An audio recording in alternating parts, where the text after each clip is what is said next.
begin. Well, well, well, welcome everybody to the new campaign. It's all terribly exciting. Something's making noise.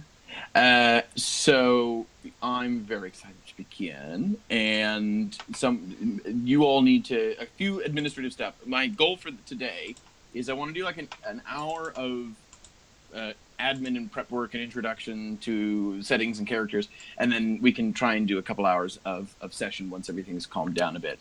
First and foremost, can you all please have a look at Roll20?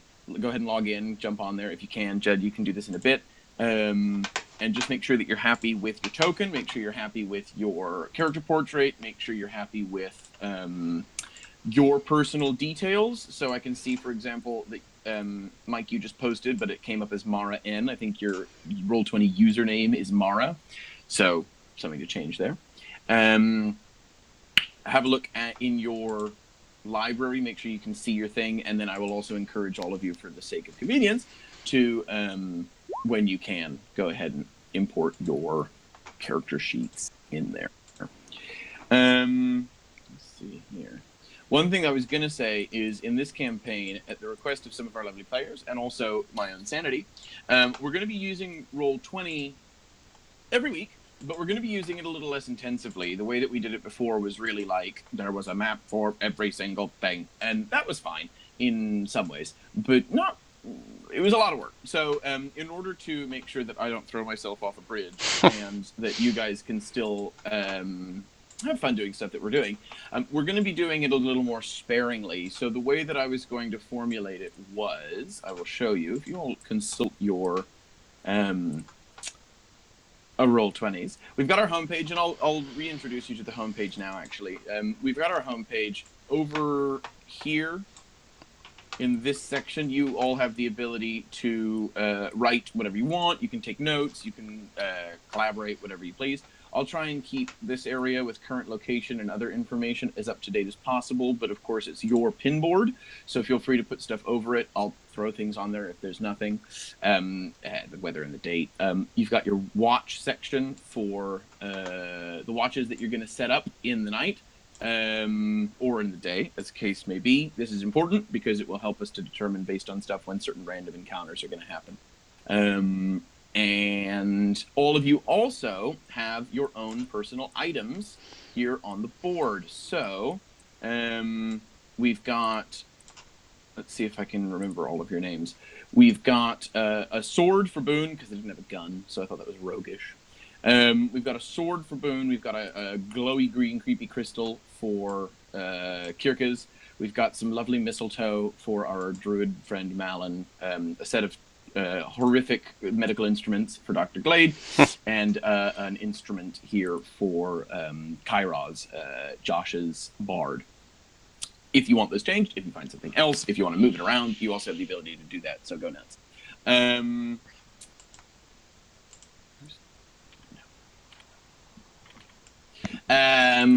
So this is your homepage. This is what the week on week will be resetting it to, just like we always have.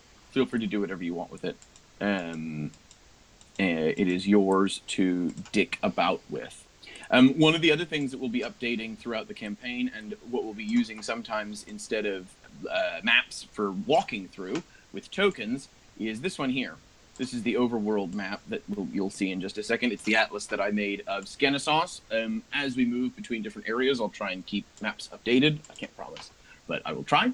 You can see at Notice in the center, in section F3, there is a small D20 token that I made. That is your party, so I'll make sure that we keep that up to date, and we're moving that wherever your party happens to find itself.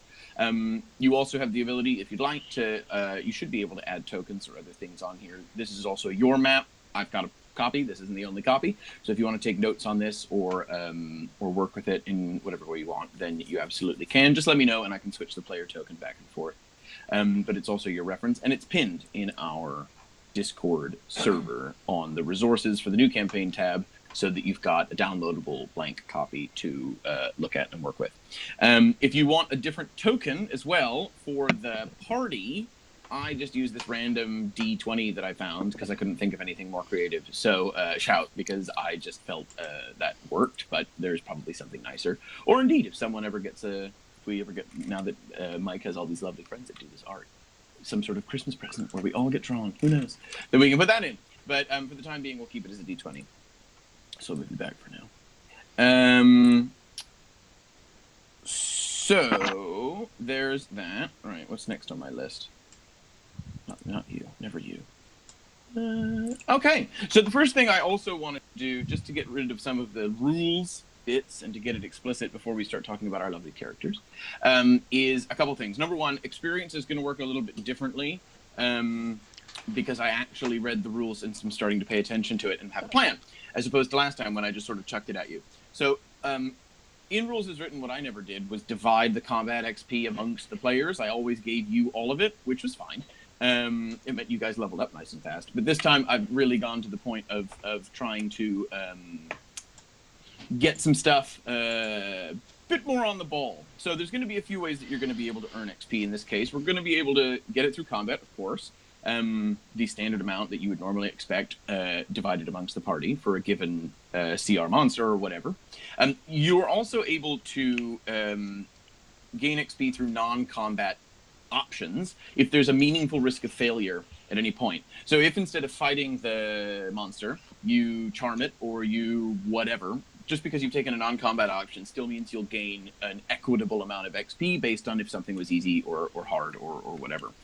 So anytime there's a meaningful risk of failure in a non-combatant way, then you'll be able to gain some XP. And of course, the last but not least is milestones along the journey of a given quest or a given chapter that we're going to be working through. You will find the MacGuffin, you will kill the dragon, you will fight the blah, blah, blah, blah, blah. And these are all individual points of reference along your journey, and these are all deserving of XP, even if they aren't combat-driven. If there's a hidden cave, then finding it is a step. So we can give you some XP for that as well. So hopefully it'll all stay on plan, as I'm being extra anal about this one. If you flub it, fail, if it's a hard-fought battle, I will let you know, and I will reserve the right to deduct XP from your total. So if you win the fight, great, you can get your full XP. If you kind of got your ass handed to you, then you might only get half XP, and if you have to run away and cry behind a tree like a little bitch, then you might not get any XP at all. So just consider that as you go through your options. Last but not least, on the rule side, this is the last rule we'll talk about, and then we'll start talking about characters, is inspiration. So I learned something interesting in the DM's Guide and the Player's Handbook about inspiration, which I'm starting to do in my real-life campaign. It's a small change, but it is a fun one. Number one, you can only have one inspiration at any one time. I think we already knew that. So we can't stack them. But number two, I'll grant it to you for whatever I deem fit, usually moments of strong characterization or a wonderful choice that you've made or whatever. I'll give you inspiration. If you want to grant another player your inspiration point for something that they've done, you're absolutely able to do that and hand it to them. The one caveat that I'll make is you can't do it for a mechanic advantage. So if you're in the middle of a fight and you know that someone should take advantage on a roll, you can't metagame it and hand it to them that way, but you can grant it to them as a gift for the same reasons that the DM would, because you really vibed with something that they did, or because their character did something for your character, or whatever. So don't be afraid to pass it on, but make sure that you're doing it for the right reasons, because you can't do it for, like, metagame mechanic. Okay, so that's a little bit about the rules for this campaign that we're just setting off at the outset. All the other rules as written are going to stay the same. I toyed with the idea of doing the gritty realism long and short rest ones, but I'm not going to do that. We're just going to keep it all standard 5th edition by and large, which should keep things simple, because then you'll have that reference for yourselves. So let's start meeting some of our new characters. I've had the opportunity to have a lovely conversation with most of you about these characters that you've made and why we're excited to play them, but I know that maybe some of your other players might not have. So why don't we start with Mike? Mike, who you bringing to the table this campaign? All right. I'm bringing to the table a character that I've thought about for a little while. I bounced around a couple ideas, but I ended up going with something that was a little bit closer to like what I think it would be easier for me to instinctually make decisions, because I tried to make him a little bit not so much because I'm not nearly as badass as this guy, but a little bit closer to what I've what I've done through right with the Navy. So this guy is he's part of the Pirates Guild. His name's Boone Marlowe. He is a wood elf. Um, he he's essentially a sky pirate. Was a sky pirate, is a sky pirate.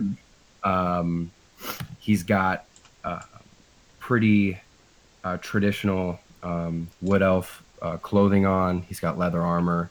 He's got almost a half poncho on up on his right side of his body to kind of conceal what his shooting hand is doing. So you don't really know if he's got a hand on a pistol, just kind of waiting, or what. Is He's it a Paul Blart move? Oh yeah, hey, you just gotta fiend it. But he's a cool cat. Let me pull up his character sheet so I can stop blabbering. He's a pretty calm guy.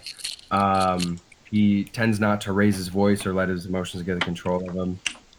He's chaotic good, but he doesn't necessarily really show it. He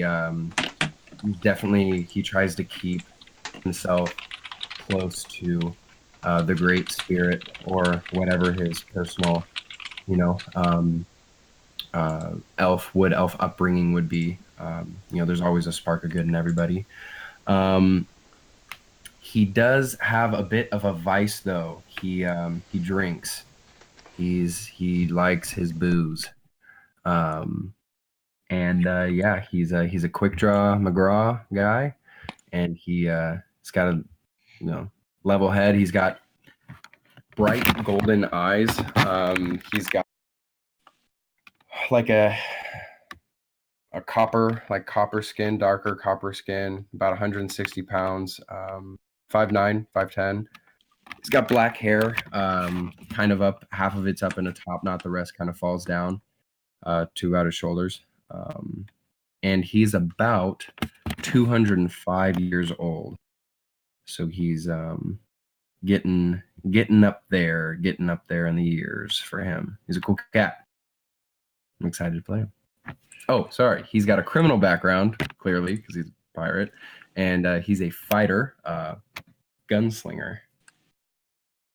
So thank you very much. We're excited to meet Boone. A couple questions, actually. Something I think I want to do just to really encourage the good character work. I didn't do 12 years of theater for nothing. You might go ahead and roll me a d20. All right, here we go. And your character's dead. You failed your death saves, and Boone is born dead the second he steps into the world. I actually, how do I roll a d20 r/d20 or? I think it's exclamation point, isn't it? You can just do it in roll 20. Yeah, he's trying to. I kind of forgot. How do I do it? You can do it on the side over here. Yeah. You just click on D20. Oh, yeah, I can. Nah. Here we go. Oh, my God. Okay. Get it out of the way early. God damn it. What emotion would best describe your character? Try to use a specific emotion, not angry or happy.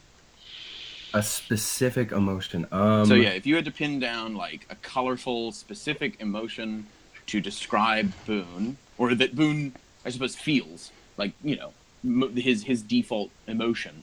What's he bringing to the world? How does he move through the world? Cheerfully? Ragingly? Oh God. I'm gonna have to look up emotions. Right? I've got a couple. You are the straightest man. What are emotions? I need a list. Jeez. I would say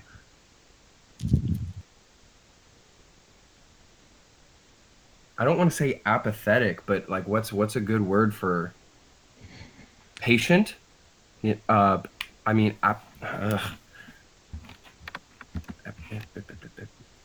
Synonyms for patient. So there's a lot of emotions. Oh my god. I would say he, well, perceptive, I would say. That's not an emotion. That's a quality. Okay, emotion.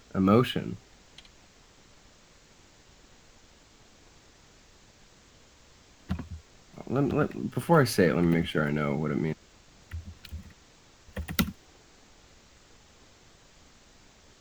Nope, that's not him.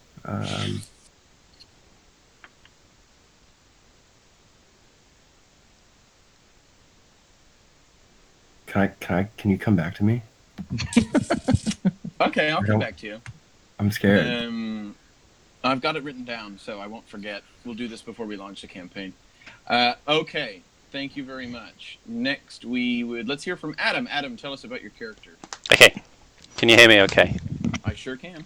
So, Dr. Glade, he is a tabaxi doctor. He always covers his hands and his body and his face because he's found that tabaxis aren't always welcome and aren't always trusted, especially when it comes to helping people and acting as their doctor.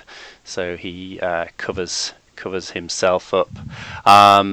That's also to piss his dad off, his dad is quite the high flyer. He is the doctor for the rich folk of the city, and Dr. Glade actually he prefers to help the peasants and the poor people, very much to the disgust of his dad. And his dad, his family's lived in the city for a long time. They left their tribe a long time ago, and to fit in, his family have always removed their hair, so they're bald, and they try to fit in with the humans and other races. But Dr. Glade, he refuses to do that, but he does cover himself up to aid his bedside manner when he's helping people. But he has a side hobby of he's very interested in adventuring, because it gets him access to different races and different injuries that he can study, and how to help people, or exotic diseases and different poisons and beasts that have attacked people, and just to it's just a hobby of his to expand his knowledge. I think that's a thing for tabaxis. They find knowledge more precious than anything else, and that's what he just likes to fill his mind with different animals and different people, and how they anatomy works, which I hope will also make him a bit deadly in battles, because he knows exactly where to strike, but also knows how to help people if he can. But his blades can be turned for good or bad.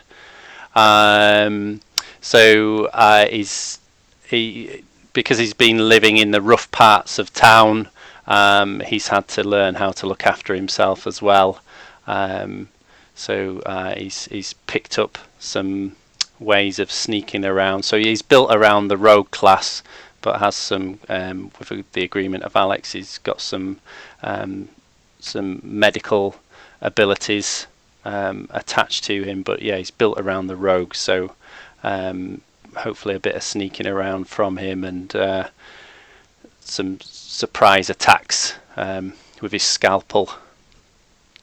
But yeah, he's kind-hearted, good bedside manner if people will let him near them, and he prefers to help the vulnerable and the weak. Very good. Well, thank you. I know I'm excited to see how that plays out as well. Roll a d20 for me. Is that your emotion, Mike? Sympathetic? Okay. Right. Dr. Glade has rolled 8. 8. Okay. 8. Name tell me 3 things that your character considers sacred. 3 things.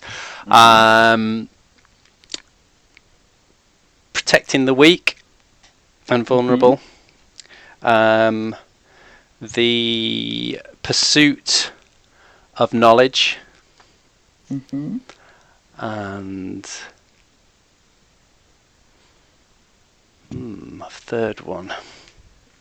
Just repeat the question that he holds. Please name 3 things which your character considers sacred. I would say that even though he doesn't like it, probably the old Tabaxi ways as well. Because he's never really lived as a true Tabaxi in the wild, because he's been brought up in the city where his family's. But I think he kind of innately is drawn to those ways and wants to honour them, but it's kind of split between the two of modern ways but also the Tabaxi ways, and I think maybe as we go out adventuring those might come to the surface where he's been suppressing them in the city. Okay. 8's a fun one, because now you get to tell me 3 things that your character is ideologically opposed to. Okay. Power and by privilege.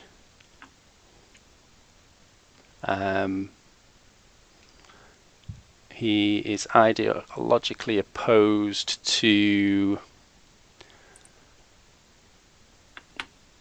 necromancy. Oh shit. Okay. I think bringing people back.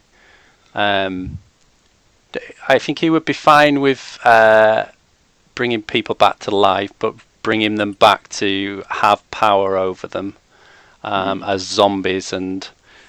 So resurrection is okay. Yes, in like yes, clerical sense. yes. Resurrection. Not a zombification. Yes, and enslavement, and I suppose that would probably lead to his third one as well, slavery. Slavery. Okay, thank you.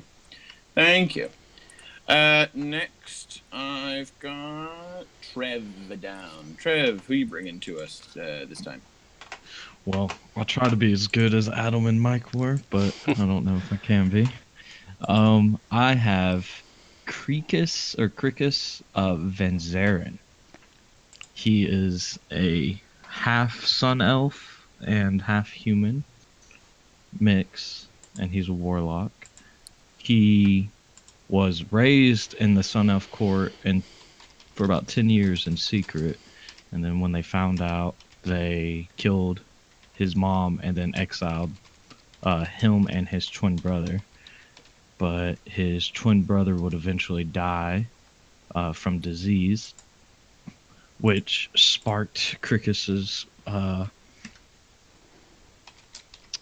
quest, I guess, for finding eternal life and the ability to bring back the dead. Mainly his twin, because he was really close with him, spent 14 years basically scavenging throughout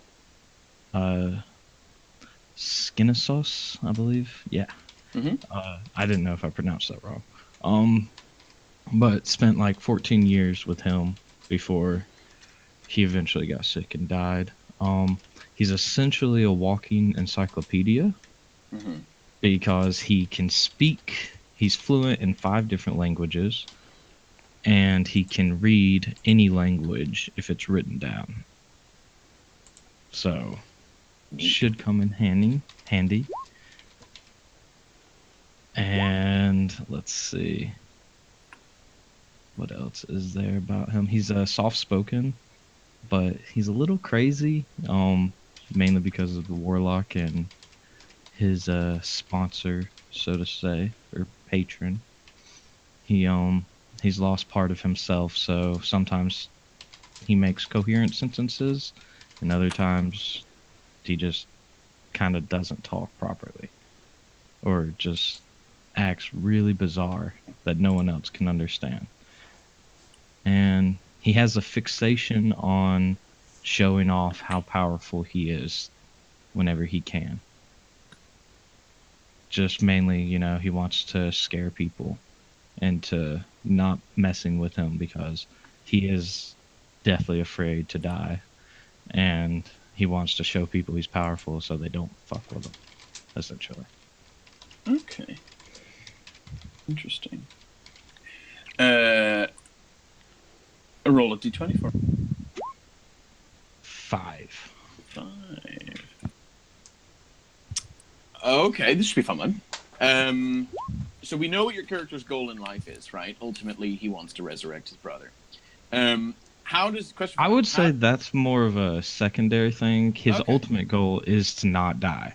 Okay, so his ultimate goal may be immortality then, which by its very nature would then give him infinite time in which to figure out how to resurrect his brother. No, question 5 is, how does your character believe that this goal can be accomplished?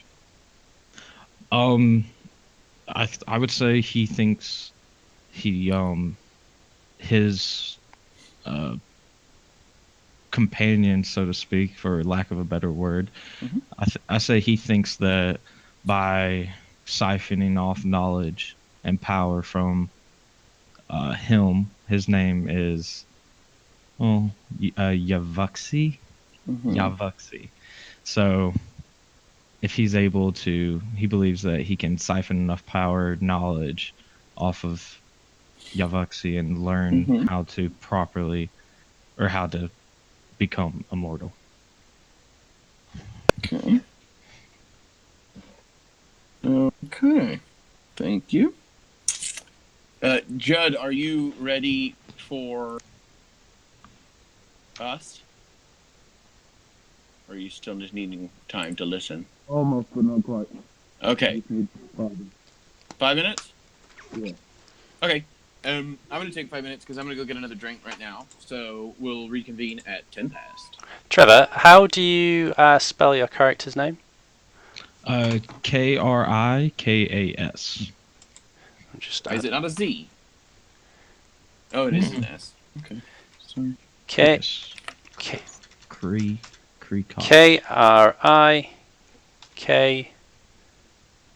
Krikas. Thank you.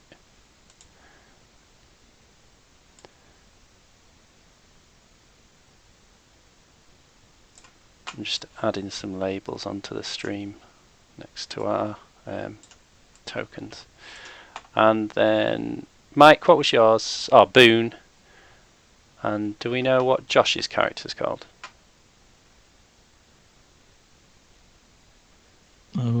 Yes, Josh's character is called, I won't know how to pronounce it. It's either K-Roz or Kai-Roz, but it's K-A-I-R-O-Z. Thank you.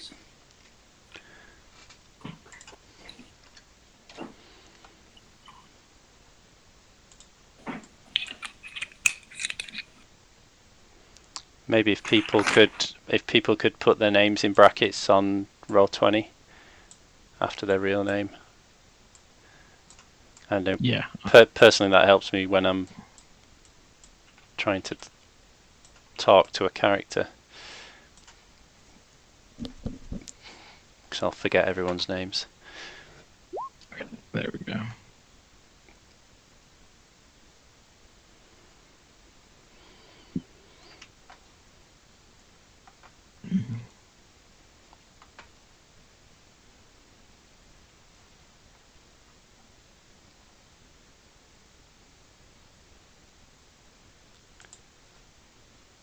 Do we know Judy's Malan by the looks of it?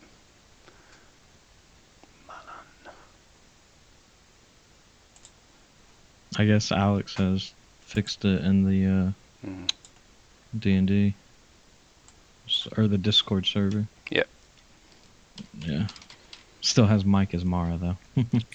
I thought I did Adams and Mike's, but it may have been bad internet.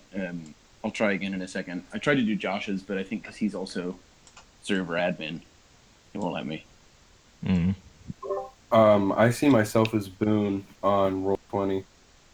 Or sorry, Yeah. not roll the Discord. Mike, you changed your Discord server name to Boone, but your nickname is still Mike Mark. Shit, dog.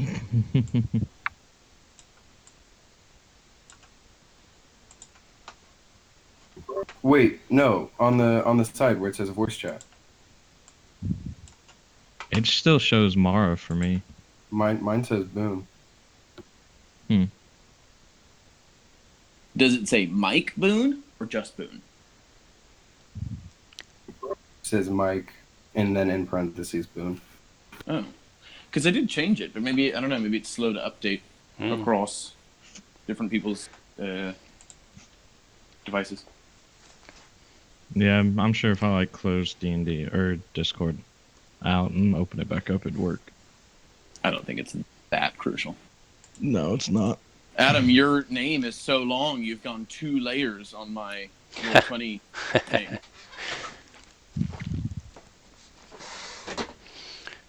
Well, he is a doctor after all. Oh, what the hell?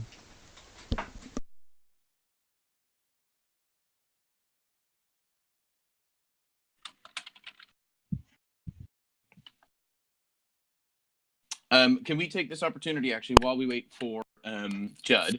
Can we all go on to Roll20? And if you haven't already, if nothing else, can you please plug in your character's HP, armor class, and passive perception? Because those are the ones that are set into those 3 bubbles above your token that inform, like, as things happen and all that. But your dex score and all the other initiative stuff is also super helpful. So while we wait for Judd, if you can just go, if you haven't already, and throw some of that stuff in.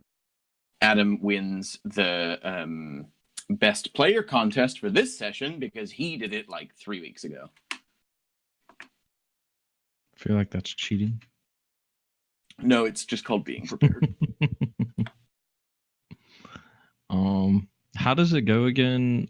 Armor class, HP, and then passive, or No, I've set it for your tokens, not the ones on the homepage because they don't need it, but for the ones later.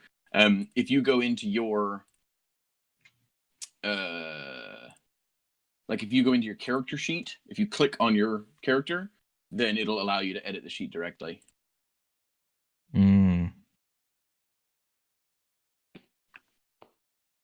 Does that make sense? I mean, it says everything's on my character sheet. That is correct. You might be all right. Oh, okay. I said if you need to do it. I wasn't calling you out. Oh, You no, I know chose to that. hear I thought that. I just thought I didn't do it. So now here's a thing. Trev, just looking at some of your core stuff, personality traits, ideals, bonds, and flaws. Oh, that's I didn't finish that because No, this is okay. It's also something you just said about your character. I'm gonna really encourage you. God, I'm gonna encourage you so hard to avoid falling into the trap of becoming chaotic stupid. Because the fact that you're slightly insane and you have no empathy and you just want to show people how strong you are is like such a recipe for murder hobo chaotic stupidness. And I know you're better than that because I've played with you for like almost 2 years now. So just resist the urge. Okay. I thank you. I will. I might change the flaw from lack of empathy because that was before I had a real vision of what I wanted. It's also very difficult to roleplay lack of empathy often if you are a person that has it, and like to do it convincingly anyway.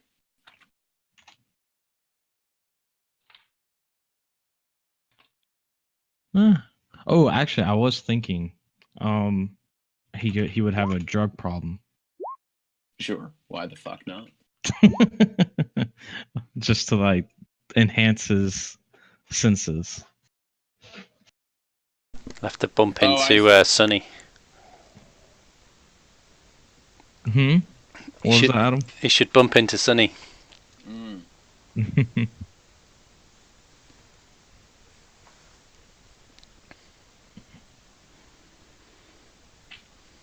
I am here.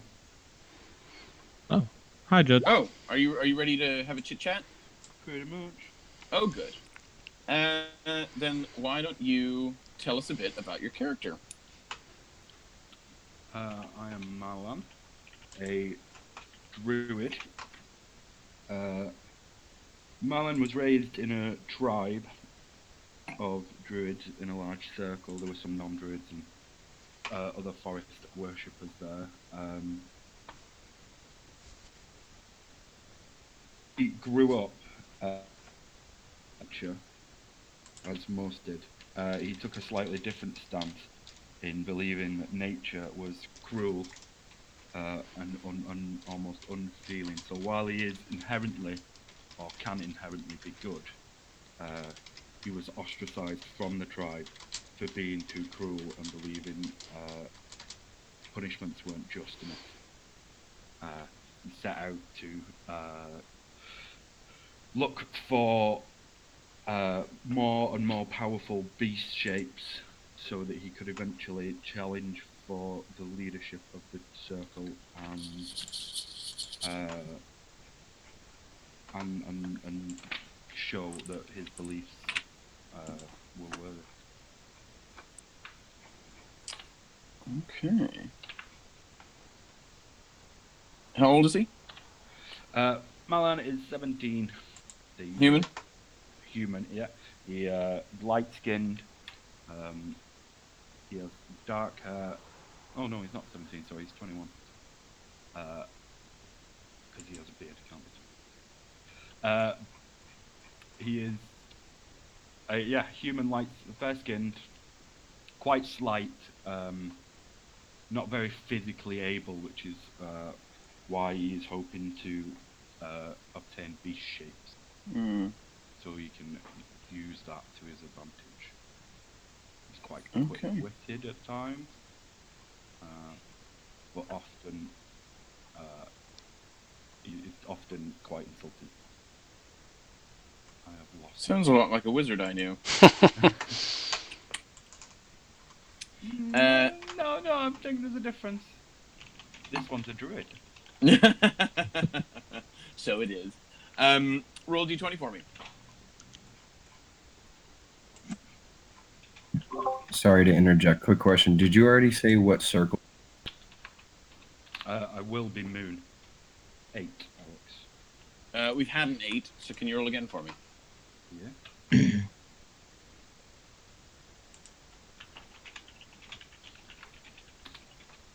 9, Alex. 9. Very good.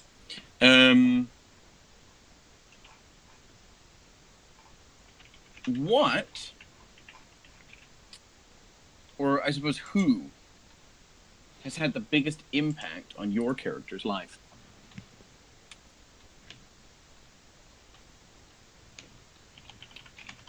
That is an interesting question. I hope it leads to an interesting answer. Then I hope not to disappoint. I suppose it could be one of the women of the tribe who felt similar to Malan. She really validated his beliefs.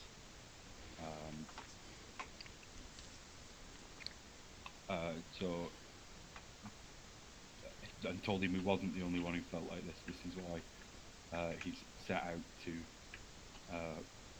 obtain experience and knowledge to gain leadership, because he feels that there are people who believe like he does within the tribe. What was she called? She was called Taomi. Can you spell that for me? Yeah.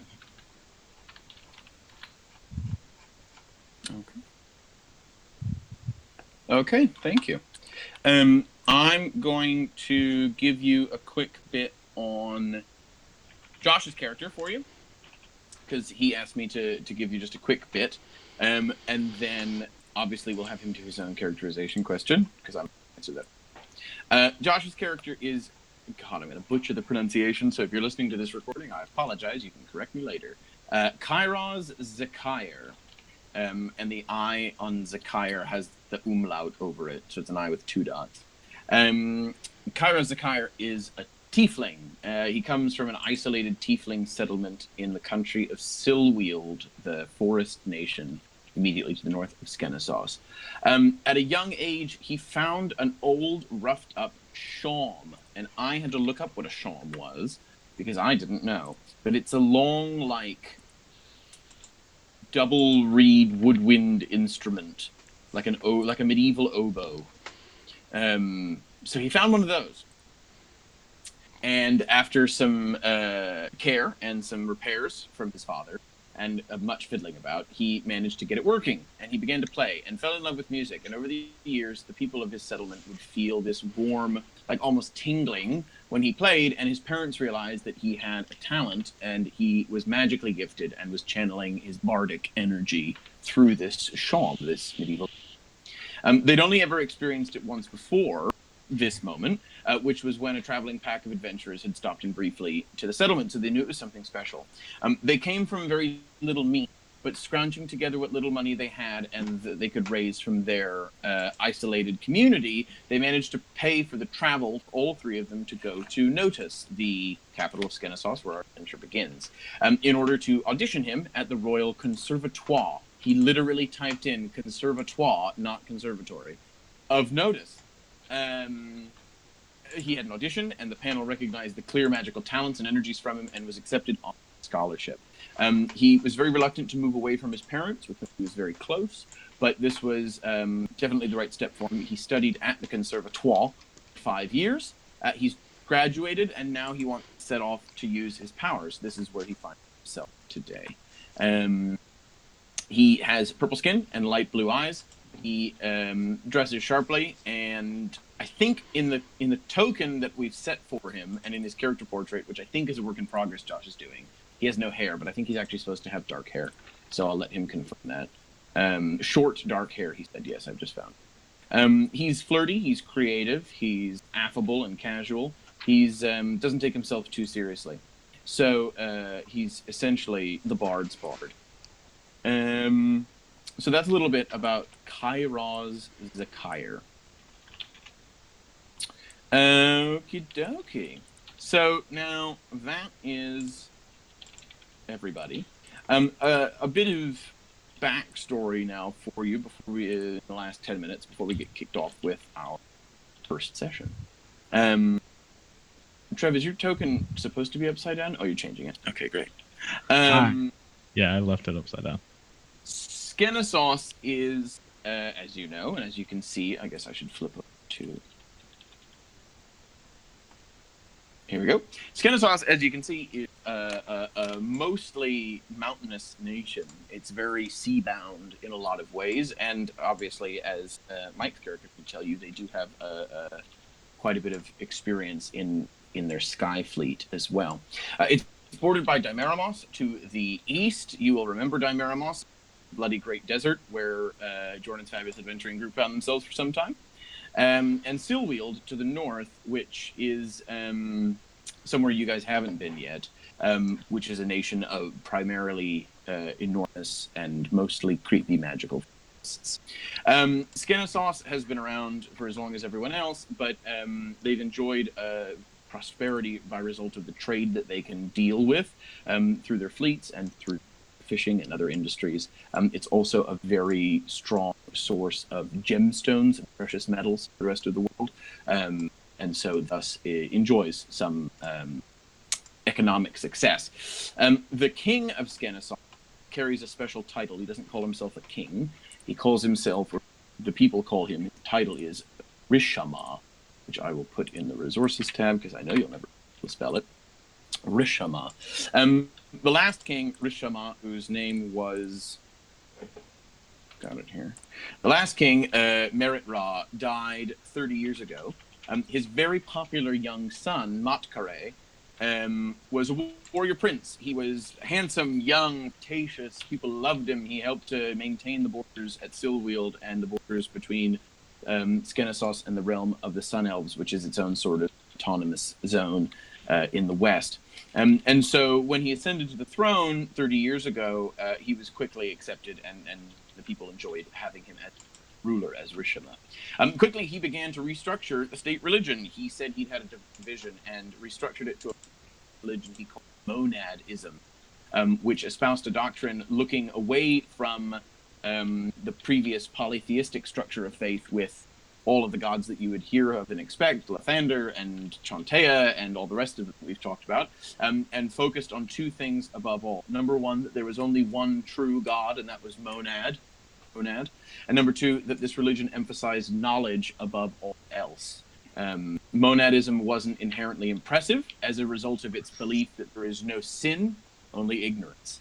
And that people's duty is to educate themselves and find a way to gain divine knowledge so that they can then ascend in. Many people, however, continue to worship their previous gods, like Lathander, in private. The further people got from the capital, the less strictly enforced the religion became, especially in areas in the extreme ends, which take some time to get to. And Matkare's rule was such economic prosperity and success that no one was too bothered by the need to worship their chosen gods in private and to have a sort of a state religion that you had to adhere to in public. Life went on, and everyone was pretty pleased. That's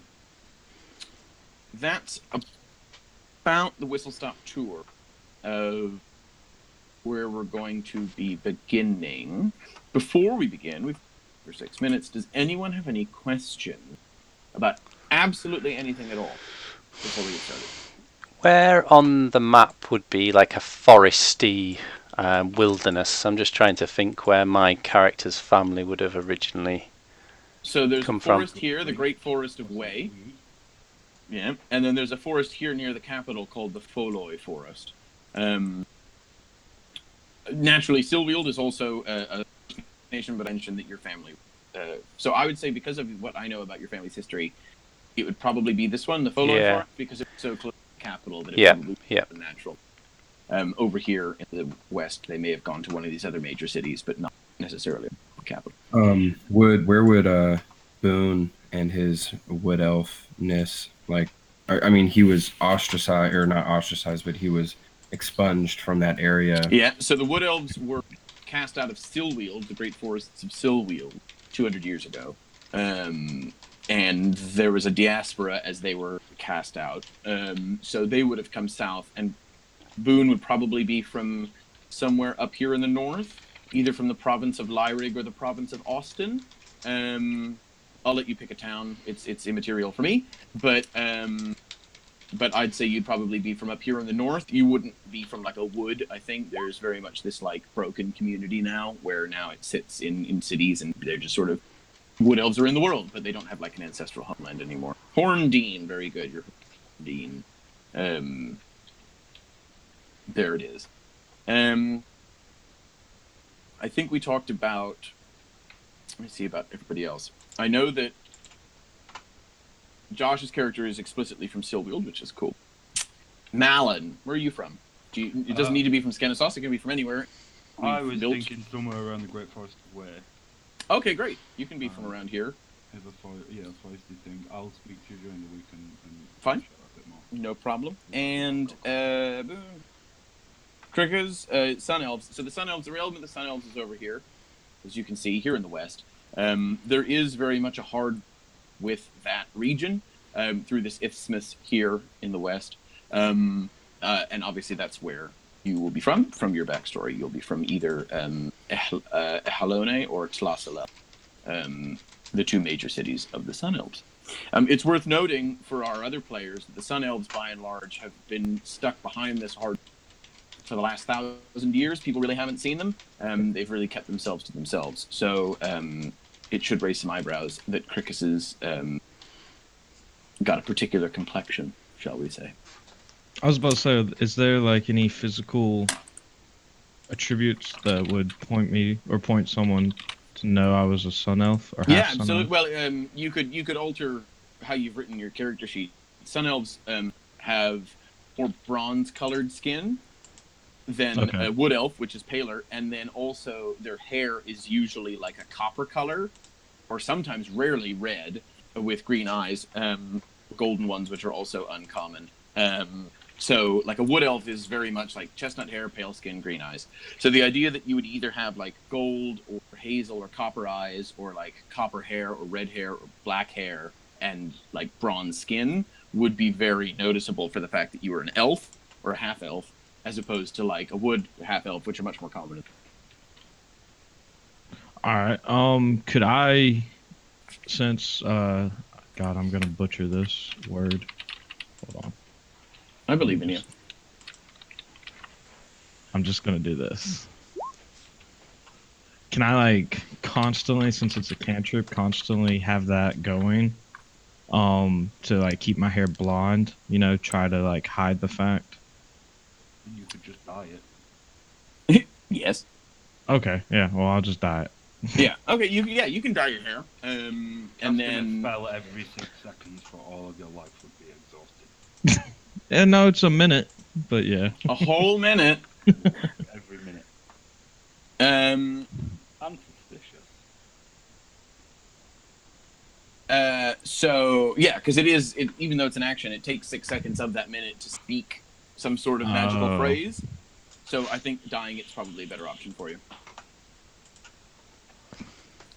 Alright, well I will update the Okay. sheet a little. Chaws. Let me pull up my notes and we'll get cracking.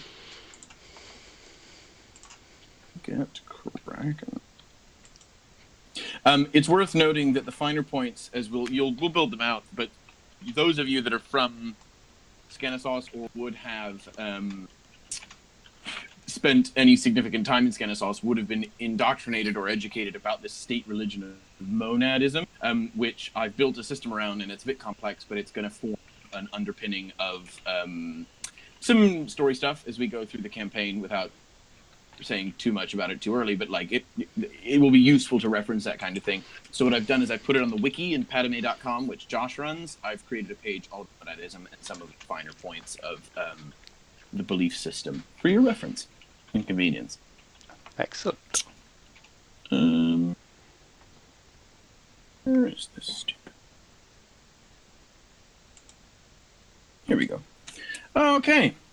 Any more before we begin? Don't think so. Excellent. We will get cracking. Okay. Here we go.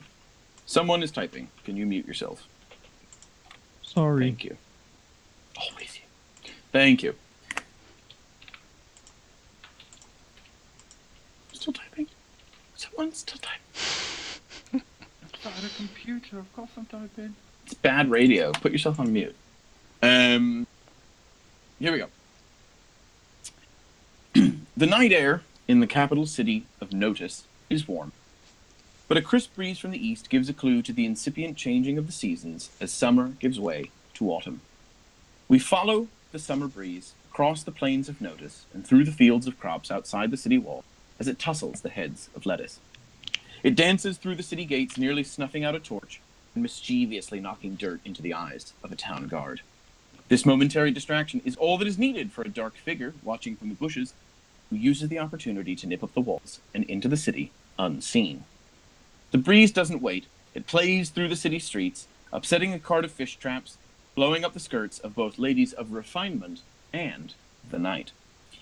It catches a lover's handkerchief as he stands below his beloved window, and just as she grabs for it, pulls it out of reach. She falls from the balcony and into the arms of her suitor, and they embrace. At last, we see the breeze send the wooden sign of an inn flapping on its hinges, and we see its logo is an enormous, slitted eye. The writing on the sign gives the name of this particular licensed premises as the Eye of the Beholder.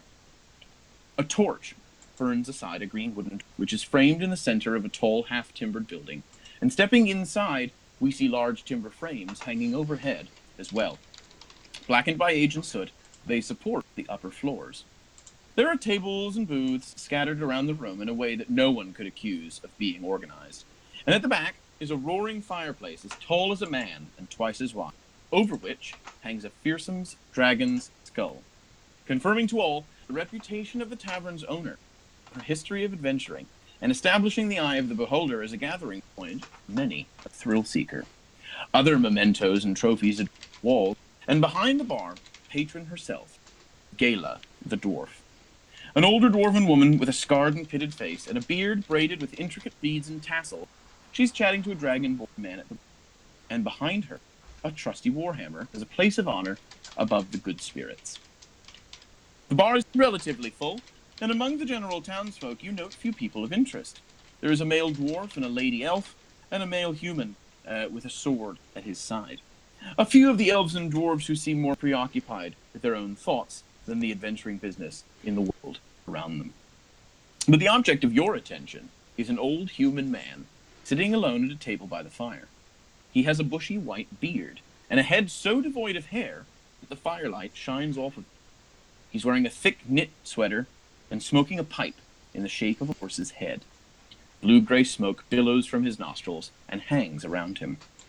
A month ago, each of you received a letter sealed with wax, which bore the image of the same horse's head. Each was personally addressed, but the message was identical. I have heard of your achievement and would like to offer you a job. I can pay well for what should be easy work for someone of your skills. If you're interested, please come to the Eye of the Beholder in notice on the 15th of Eliassus to discuss the terms. You will find me smoking a horse head pipe. Yours, Roran Hayhide. First to arrive is Boone.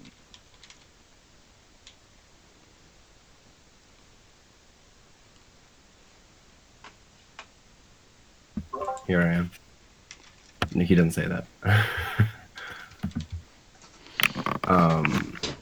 Boone, what is the front of this bar? Is that like saloon style doors, or is it a? No, it's a standard. Like it swings inside, open. It's wood. It has like a little window in it.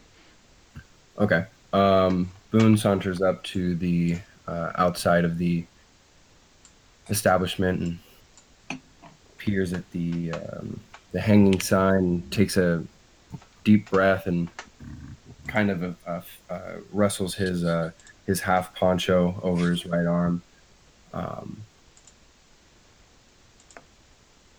and proceeds to open up the door and walk in and take a quick look around, and notices the.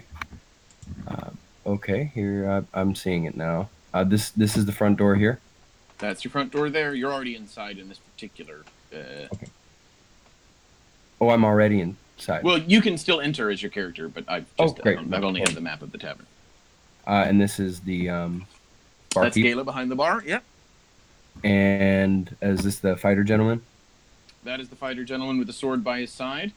Okay. In the corner, I forgot to mention, I apologize, you note a tiefling man with purple skin and light blue eyes, playing some sort of medieval oboe, entertaining the patrons. I take note of that. I order a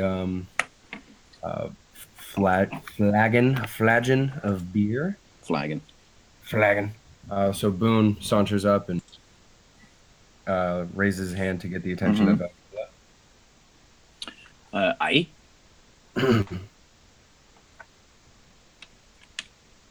Hi there. I was just wondering if you had what exactly you have on tap. Mostly ale. That'll do me just fine. A flagon, please. Flagon of ale, very good. And she goes and she fetches you a flagon of ale, which I think I had something for, actually. Hang on. Because I knew you'd ask.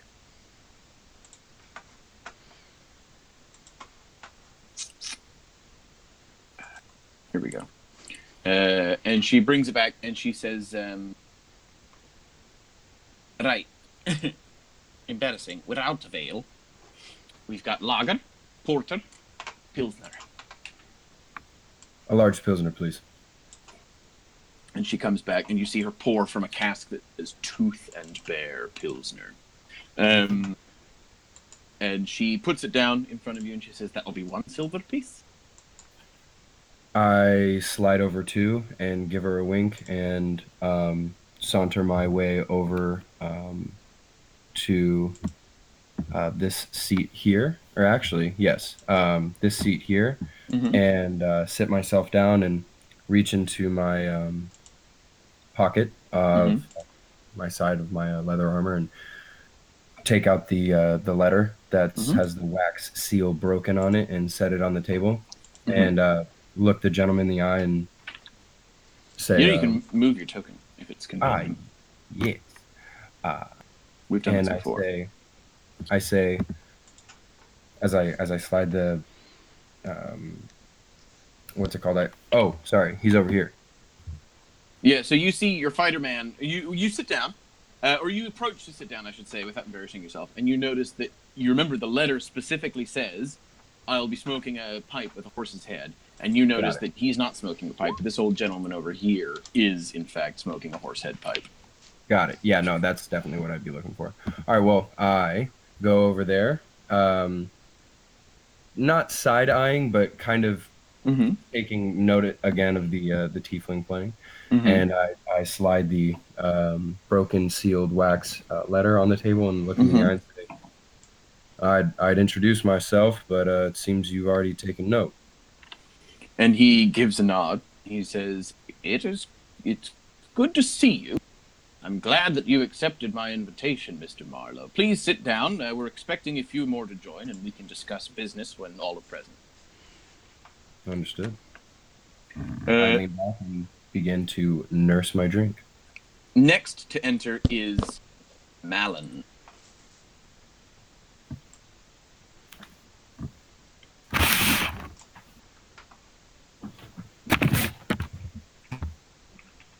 You go, no longer mute. Yeah, I will have a look around, spot the fella that we're looking for.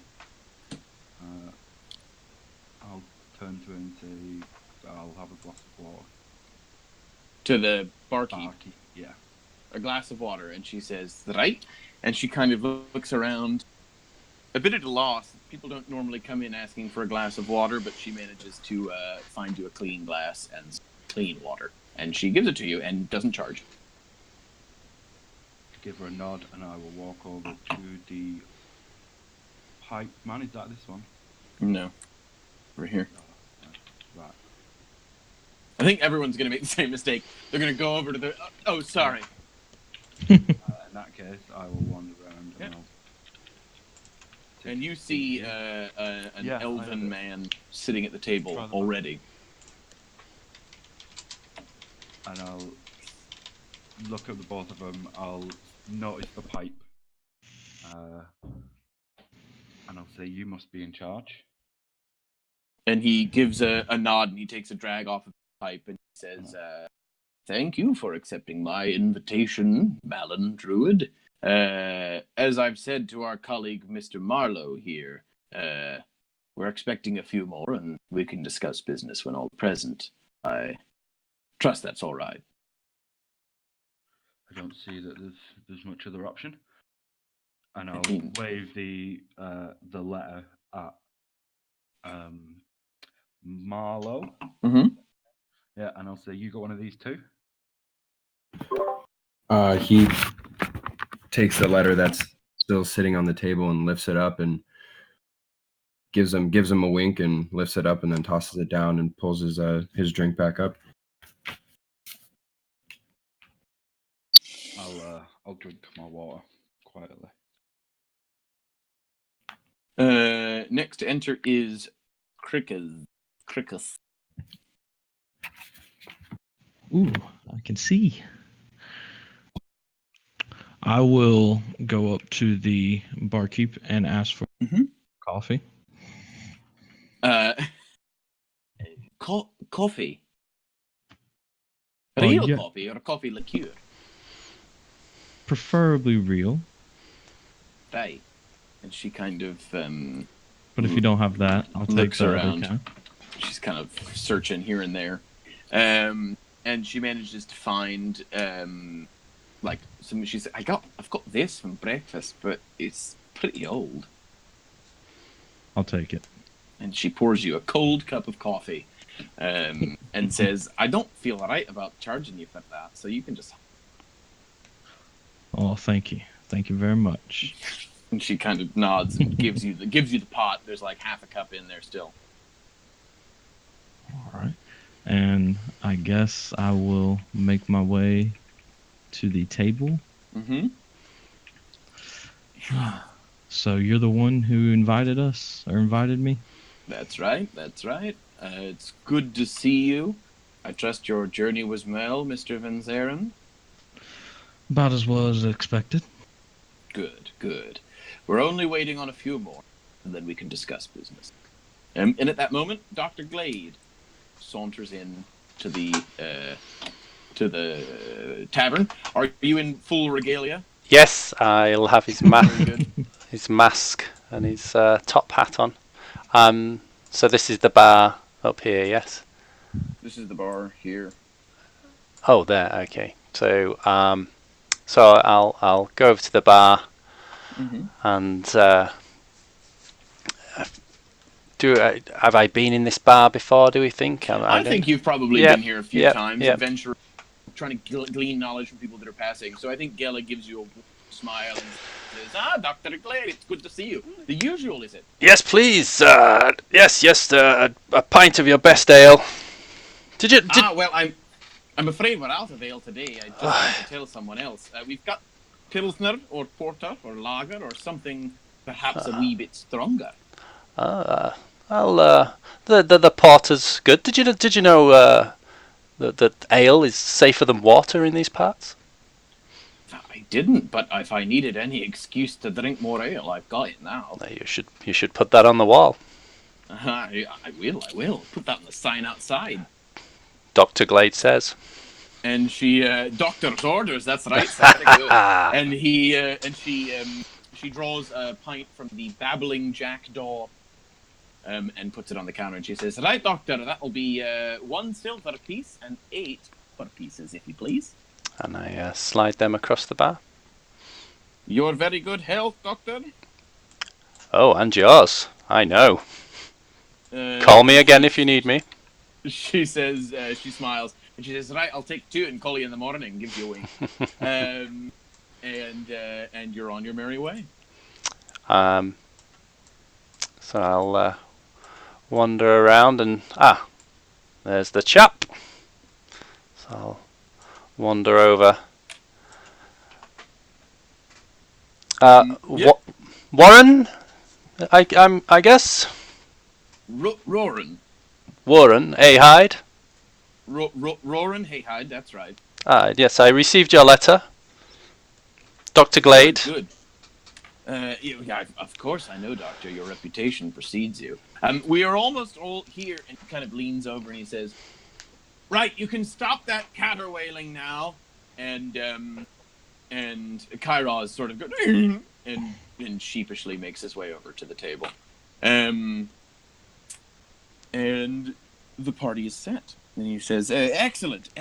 I'm very glad to see that you have all answered my letter. And I'm sure you're wondering who I am, what has brought this motley crew together. And now that we are all assembled, I can tell you. As you can tell, and he strokes his long white beard, his big bushy beard, I'm a man in the twilight of his years, and soon I will be gone. I've led a good life, but I cannot pass comfortably until my final wish is fulfilled. It is a wish, then let me tell you a story of my youth. When I was a boy, I lived with my father in a town in the south of Skennesaw called Leidenford. My mother didn't survive childbirth, and I was their first, so growing up I was pretty lonely. My dad was a farmer outside the town proper, and I never went to school. He taught me how to tend our land. So most of my friends were the animals we had. Not an uncommon story, really. Anyway, when I was about 12, my father and I went fishing in a river that ran near the town. I'd always heard tales of a big old fish that lived in that river, and over the course of time, these wives' tales and superstitions gave way to folk legends like. I suppose what was probably just a whopping great fish at first took on a supernatural quality as tellings made it grow bigger and gain more fearsome powers with every single iteration. They'd say things like it would appear and disappear mysteriously, cause waves of storm, lightning and thunder, make the ground shake, things like that. My father was pretty no-nonsense, and I loved my father, so I never paid those stories any mind. Until that day, river. We were out fishing, and our boat was attacked by what can only be described as a great fish. This monster was bigger than any animal I'd ever seen, and capsized our boat quick enough. My father shouted at me to swim to shore, and when I'd made it, turned, expecting him right behind me. But he'd climbed onto the boat, distracting the fish, so I could get to safety. I watched him try to fight, even as he managed to stab it in the heart, snap the blade of his fishing knife. Well, at least I think it was the heart from all that dark blood. Well, it didn't take kindly to that, and it leapt from the water, and in a single gulp, swallowed my father whole. My life went from bad to worse after that. Being just a child, I lost the farm, no family, was on the streets. I won't bore you with my life story, but I've managed to settle every score I've ever had, save one. That damned fish. I'm old now, ever so much more than 12. So what I'd like is for all of you to go to Leyden and kill that fish for me. This is my final wish, and I've made arrangements to stay comfortable for the rest of my days, so I'm prepared to give you the entirety of my life saving. It's not much, but it should amount to about 250 gold each. It's not a fortune, but it's all that a dying man has.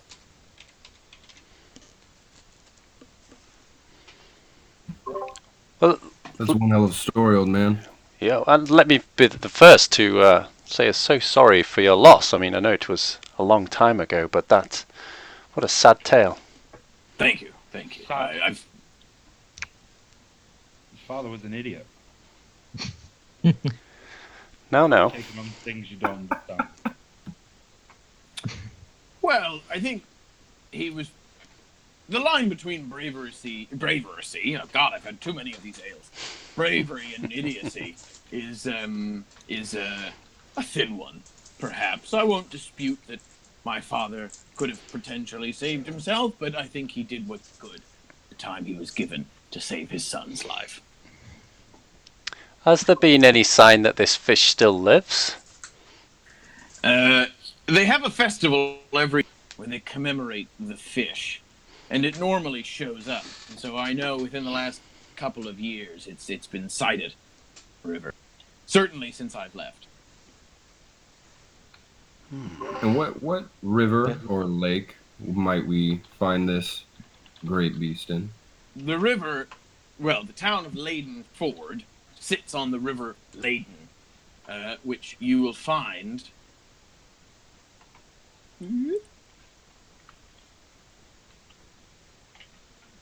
here. Where that question mark is. Where my pointer is Where that pinging is. illuminating. Oh, sorry, I'm zoomed into the wrong part. There you go. And we are in Notice currently. You're Sorry, could you ping it again? yes, Leidenford. Oh, down there. Okay. What's the scale of this map? There. The scale is in the lower left hand. Aha. I'll tell you now to save you time trying to decipher a map. It's a few hundred miles, and it's not the Roll20 tool. It's the best part of a 2-week journey. So I'm guessing that would be a trip to Milestone by ferry or something like that. Certainly, you could try and take the ferry. Let me see what you're talking about here. Go to Merston. Certainly, yep. you could get to Swooley and take the ferry, or you could go around on the land route. The ferry would certainly cut a few days off of the journey, but it's by hook or by crook still pretty far for land. I have a small kitty for you to pay some of your expenses should you choose to take the job, but anything beyond that comes out of your pay, since it's literally my entire remaining fortune. So I advise you spend wisely. Now, if I remember the map correctly, there's a mountain range. Is there any pass through there? That seems to be a shortcut, but anyone familiar with that? They're seasonal, as I recall from my days as a boy. There's some seasonal routes, but it's autumn now. There may be a few, but they're usually some creepy, crawly creatures lurking in those mountains, which the road tends to avoid. Not always, but tends to. And do you provide any proof of that? I'm sure we can be trustworthy. I've only just met these gentlemen, but they look fine men. But do you require any proof of the demise of this fish? Oh, of course. I'm not stupid. I've arranged a little insurance for myself. And he pulls out a box, a small box, maybe 6 inches wide and 5 inches across and 5 inches deep. It's just a small little thing. I've had a magic man enchant it so that it will only open if you coat it in the heart's blood of that accursed fish. What I want you to do is to pull the fragment of my father's knife out of its heart, put it in this box, then I will know the fish is dead. Then I can be buried with it and die in peace. Just run that past me one more time. You kill the... You're right, sorry. You kill the fish. You smear its heart's blood on the box, and that will open the box. Okay. The fragment of my father's knife, which remains in its heart beating still, you put that in the box, and you bring the box back to me, and I'll give you the money. Okay. Boone just sucks on his teeth and takes a deep breath and finishes his drink and nods and says, all right, well, like you said, by hook or by crook, it's going to be a bit of a journey, so I'm for it. And he kind of like is side-eyeing and scooting a little bit away from the doctor. So Dr. Glade takes off his mask, revealing his tabaxi face, and says, "Well, I've eaten a few fish in my time. Perhaps it's time there was a fair fight between me and a fish." I think I've chosen no better person to fight a great fish than a great cat. And I hold up my drink. Cheers to that. Boone shrugs and lifts his empty glass and looks at everybody. Josh's character indicates an enthusiasm.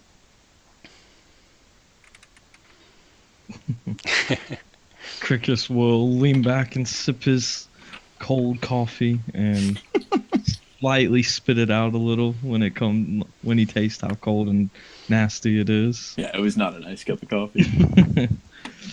You have me at 250 a piece for killing a fish, but any idea what kind of fish it is? Catfish. Okay. But like a huge catfish.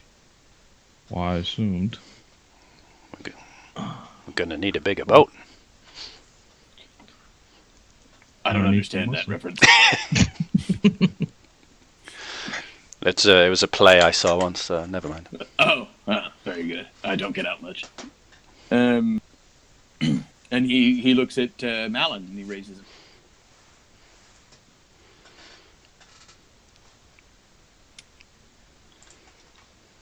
Malin stays stumm, clearly. Malin's dead from drinking that water. Should have listened to Dr. Glade. So can I ask Warren? It is Warren, isn't it? It's Roran. Right. So it's my feline lips. Sorry.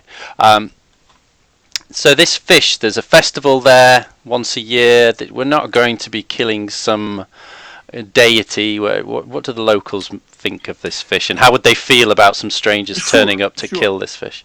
That's a good question. The folks of Lakenford they're good people. They're good people, but they're superstitious at best, and some are fanatical at worst.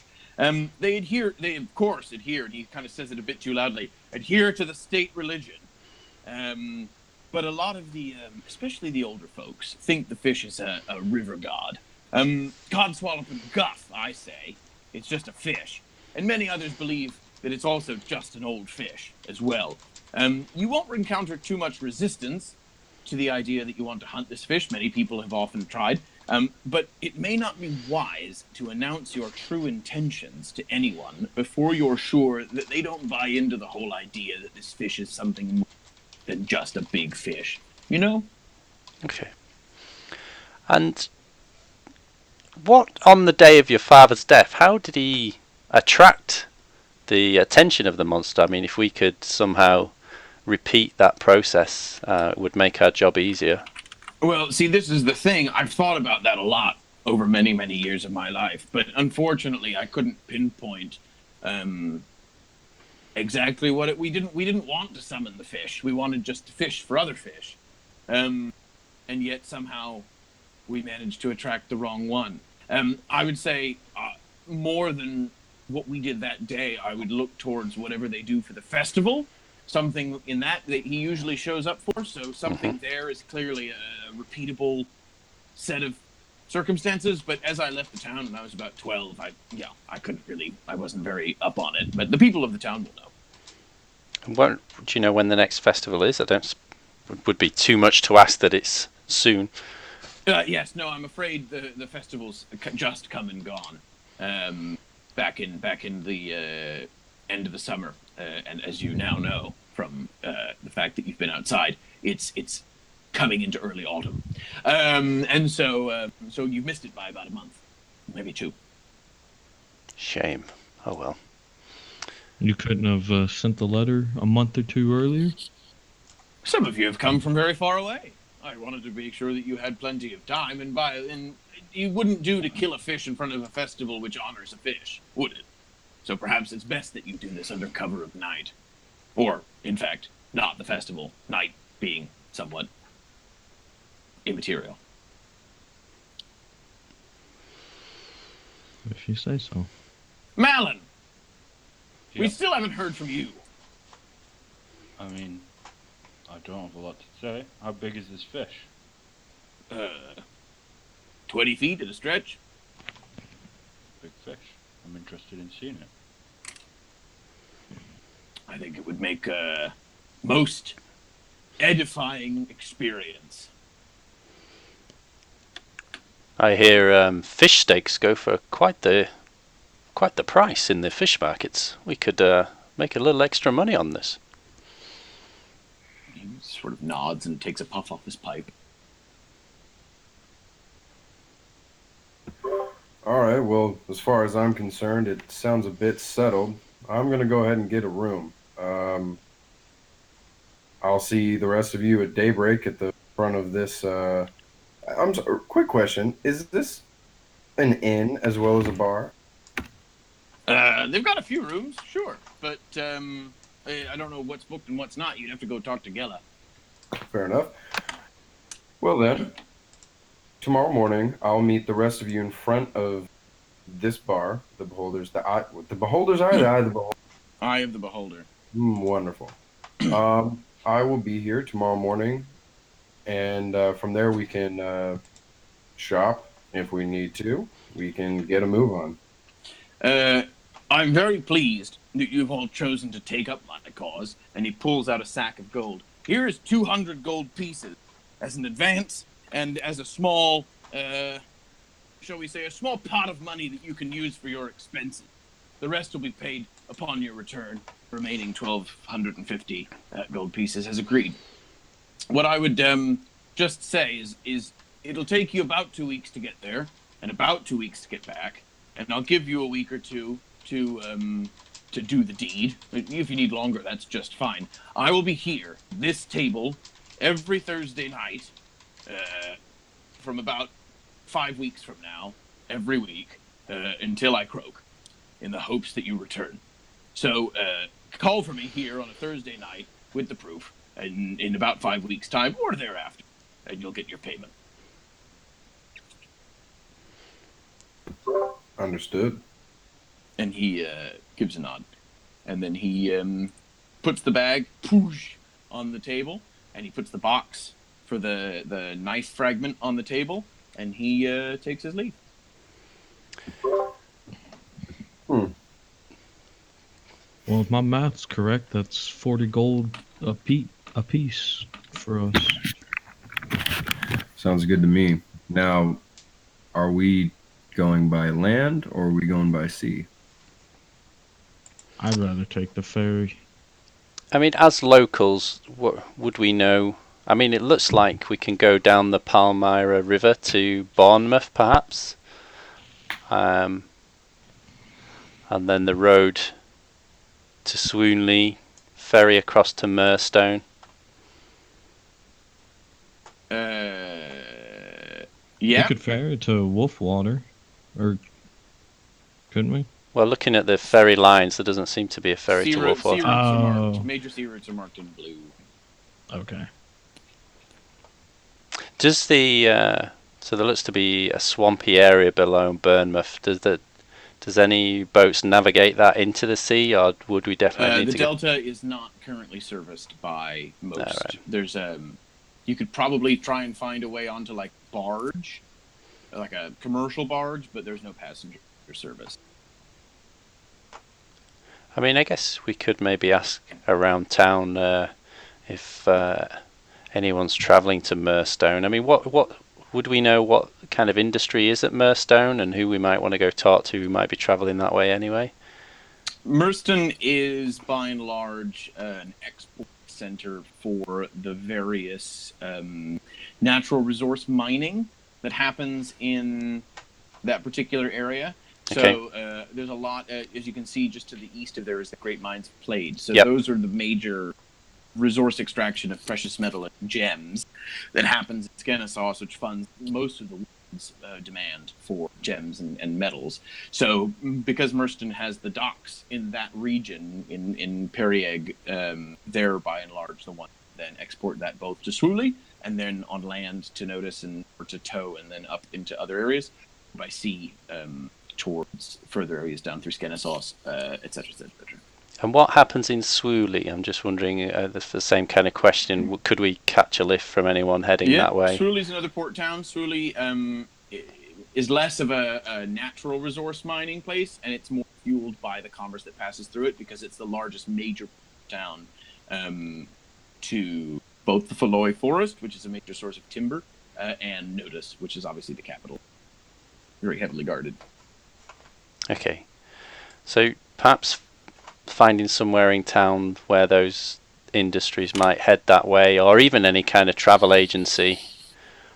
Could ask Gala, the dwarf, ask Gala, the patron. Mm-hmm. What do you suggest, gentlemen? I've no problem walking.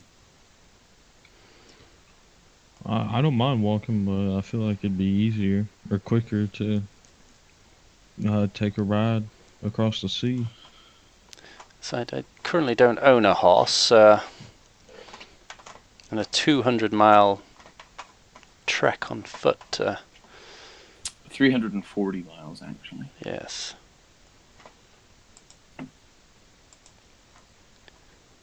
I've walked all the way here. It's not a big deal.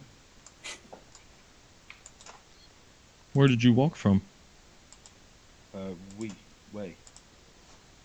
The Oh, most okay. western province.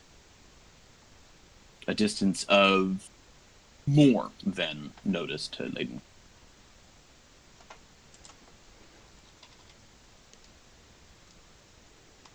Well, So horses should only be around 40 gold pieces. Sorry. 50 gold pieces. On top of that, if we needed to bring anything, cart shouldn't be more than 15 gold. We got 40 gold right now on top of as my pockets. That doesn't leave us much for food to bring with us for the 2-week journey to get there, or the week journey to get there. So, Food might be better off trying to catch a ferry with food included. What does that sound like? Sounds good to me. I I mean, won't be paying anything for food. I didn't catch that. You won't be paying food because... I have my own. Okay. Boone is curious how you would keep a week's worth of food on you once we squints a little, but then he's like, leaves it alone. He doesn't want. As I say So- that, I'll reach into my pouch and take out a single berry, and I'll eat that.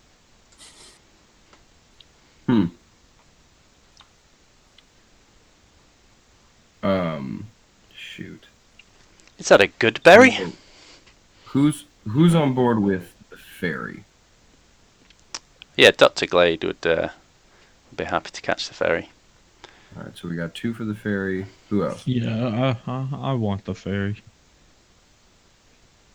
Okay, Malin? ferry. All right. So we need to find some kind of travel agent. I'm not quite sure because I don't have the map up, so I don't know exactly how many ferries we would take, or we would just travel by foot down the coast until we got to like the major port, so we could take it So all the way down from there. looking at the map, we can catch. Well, if there's a river running all the way to a place called Bournemouth, and then there's a road heading slightly northeast from there to Swoonley, and then that's where the ferry route is from there to Murstone. And then once we get to Murstone, there's a long trek round to Langford. It doesn't look like there's any ferries round the coast. Okay. Well, maybe we can just do a little bit of half and half, do that, and then walk the rest of the way, or... Mm-hmm. All right. I'm okay with that. Dr. DM, do we know how much roughly that would be in this area, or would we just kind of take it by the ear? Is that a question for me? Yeah. How much money that would cost? Yeah, for each, for us to... You would probably expect to pay maybe a gold piece to get down the river. Then you'd stay in Bournemouth. You'd pay whatever you wanted to find an inn. You'd walk to Swooley. That would take probably 2 days. You'd probably rest overnight in the forest or indeed by the road. That'd be free. Swooley, you get there in the middle of the day. You could then take a ferry to Merston. That would probably cost you a couple gold pieces.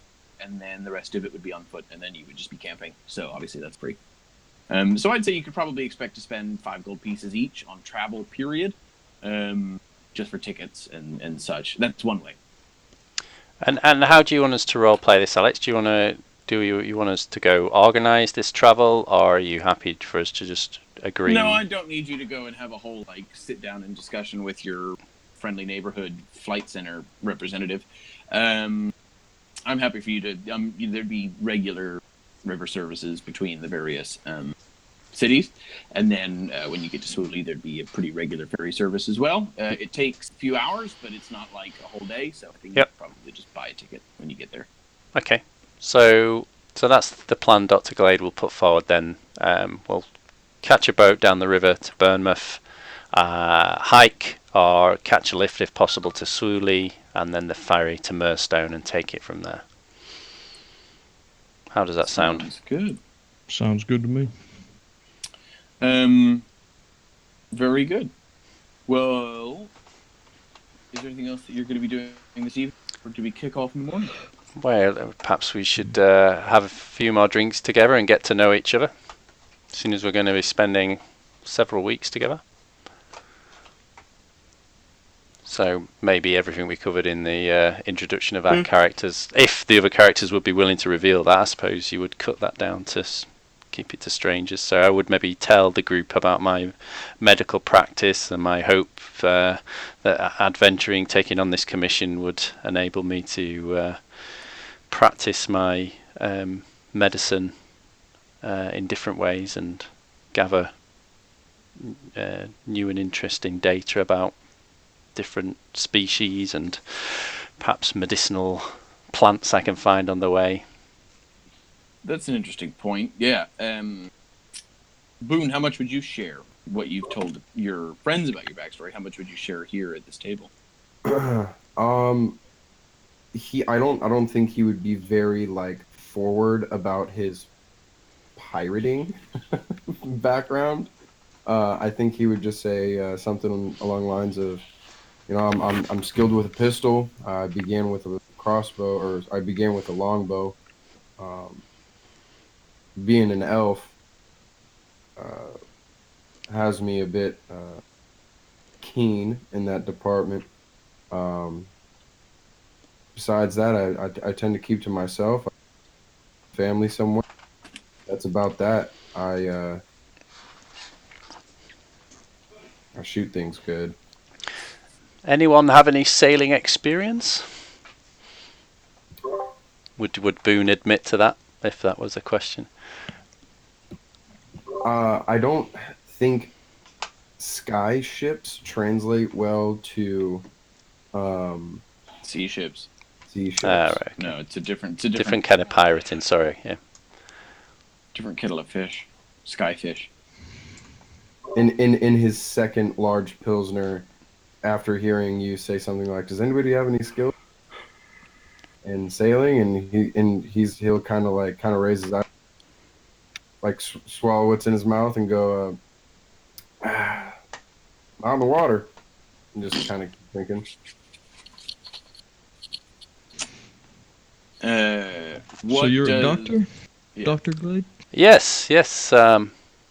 I was just about to say, Dr. Glade, if he gets the chance at any point to discreetly say to Cricus, I notice you're shaking there a little. Yeah, it's normal.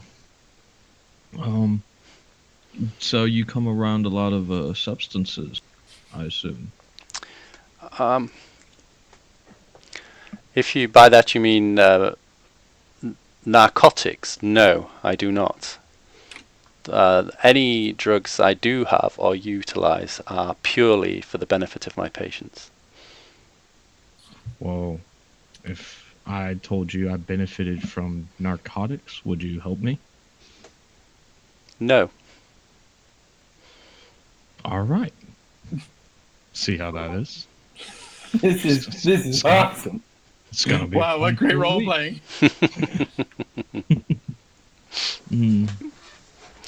However, there are certain chemicals that I may be able to help you with to wean you off whatever narcotic you may be using. No, I would be happy to help you. No, Thank man, you, that ain't me. The offer is there.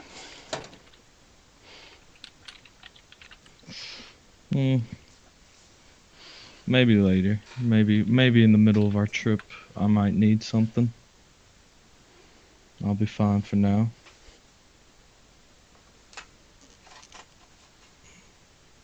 Oh, and I'll probably reveal that I know magic, but I won't reveal that I'm a half elf. Or How are you hiding the fact that you're half elf? Do you have something over your ears or yeah, my hair and my hood. hood? Okay, cool. Yeah. I wouldn't reveal very much. I'd just say I was from away and come along a long way. I'm just out trying to find my place in the world. So Malin, you're not familiar with the area where we will be travelling to? No, I'm from a long way to the west. Okay. Interested in seeing this catfish, though. Yes, intriguing. I've heard of creatures growing larger than they would normally. I'd be interested to study this beast to find why it has grown so large. Well, we've got to kill it first. Yes, a shame, but a job's a job. It is what it is. And think of all the money. If we're strong enough to kill it, we'll manage. If not... Yes, I do wonder if we should try to purchase some salt or something and preserve this fish and try to make a bit of money from this. How are you planning on transporting this fish? Yes, good question. Let's keep our options open. Maybe find a local merchant to sell this. Surely there must be some kind of industry down there for. Alex, could I guess at the weight of a 20-foot catfish?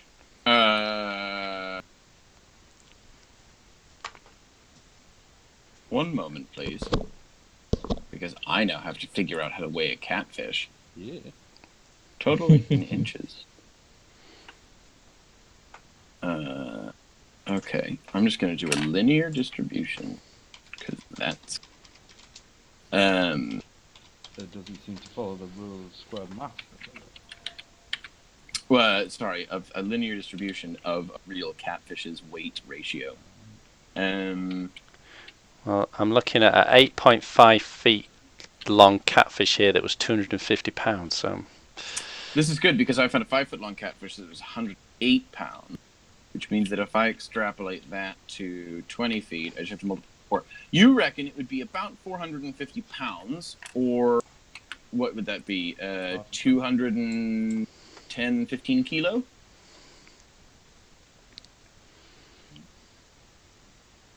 I don't know stone well I'll enough. say if you want to transport that, that's around half a ton of fish we'd have to move. I say we eat it. we eat it.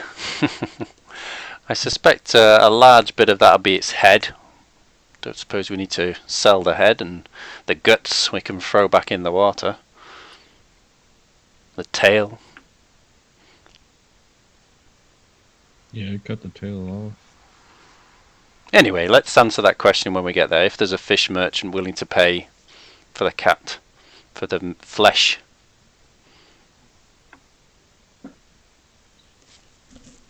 Okay.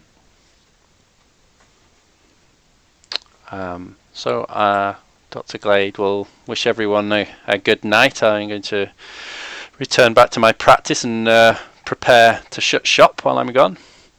See you in the morning. See you more. And Boone takes his leave. Yeah, I assume Kirkus will get a room here. You you do. You learn that a room here costs. What the hell is that happening? You learn that a room here costs 1 gold piece a night. So you spend a gold piece to stay the night. And in the morning you awake and find yourself in house in the daytime. It is the morning. It is maybe 9 o'clock, 8 o'clock, 9 o'clock. What do you do? Welcome to the day. So we've all met up back at the Eye of the Beholder. I assume so, unless Yep. anyone has any objection to that. No, I would like to shop at some point. Well, I thought you'd shop immediately thereafter. I need to get some darts. Boone saunters up I'll- and I'll- sees everybody. Oh, sorry. No, it's alright, you go. Yeah, he just saunters up and sees everybody and says, "Morning. We going out in town? We shopping? We need things." Yeah. Doctor, you're from around here, aren't you? Yes. Lived here my whole life. Is there... I need I lost some darts on the way here, and I need to replace them. Where would you suggest? Some darts. Okay. Let me have a look. This is Adam talking. Let me have a look at my map of my area of the city. So there's a...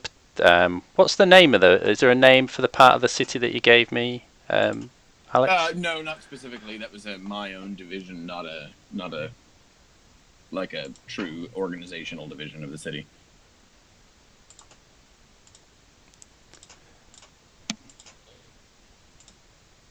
And where are we currently? Are we inside the walls or outside the walls? You are currently... I should have put that in there. Let me pull up my own map of notice, and I'll tell you. So,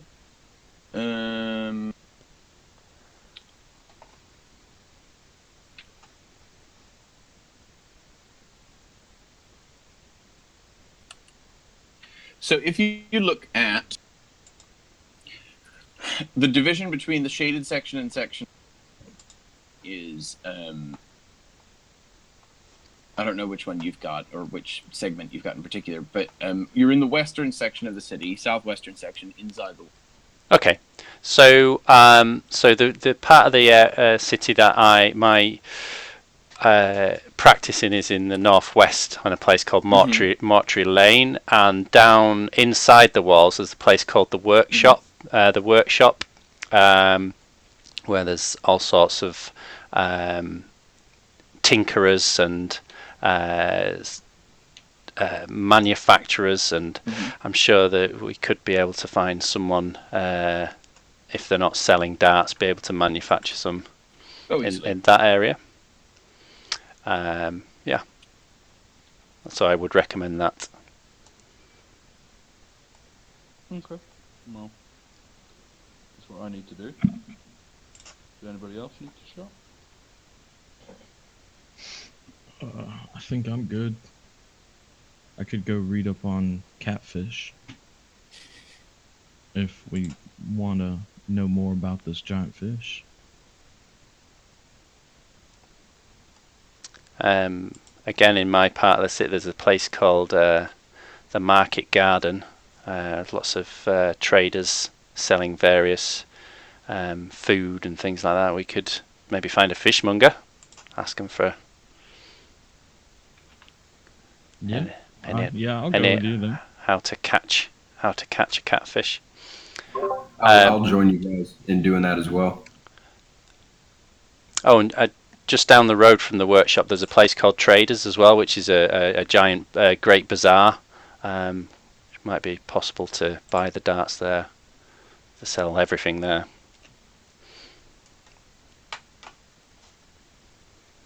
So they're my recommendations. Okay, thank you very much. Very good, very good. I might warn the group, like, if you're coming with me to the Market Garden, we'll have to pass through some very poor areas. Lovely people, but wary of strangers, so stay close and let me do the talking if required.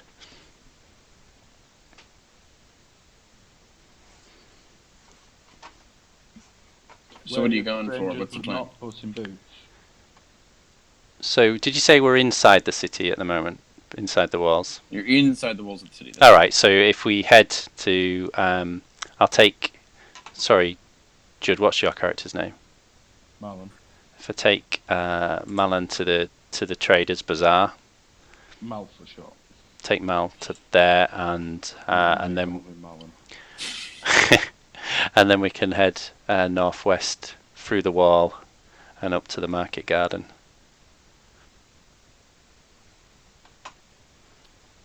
Yep, that's good with me. Okay. So what are you looking to buy? I'm just in the interest of time. We don't need to RP all this shopping, but 10 darts. you easily find them at Dr. Glade's recommended place. Thank you. Anybody else buying anything from the bazaar while we're there? Nope, I'm good. Don't have much gold to spend.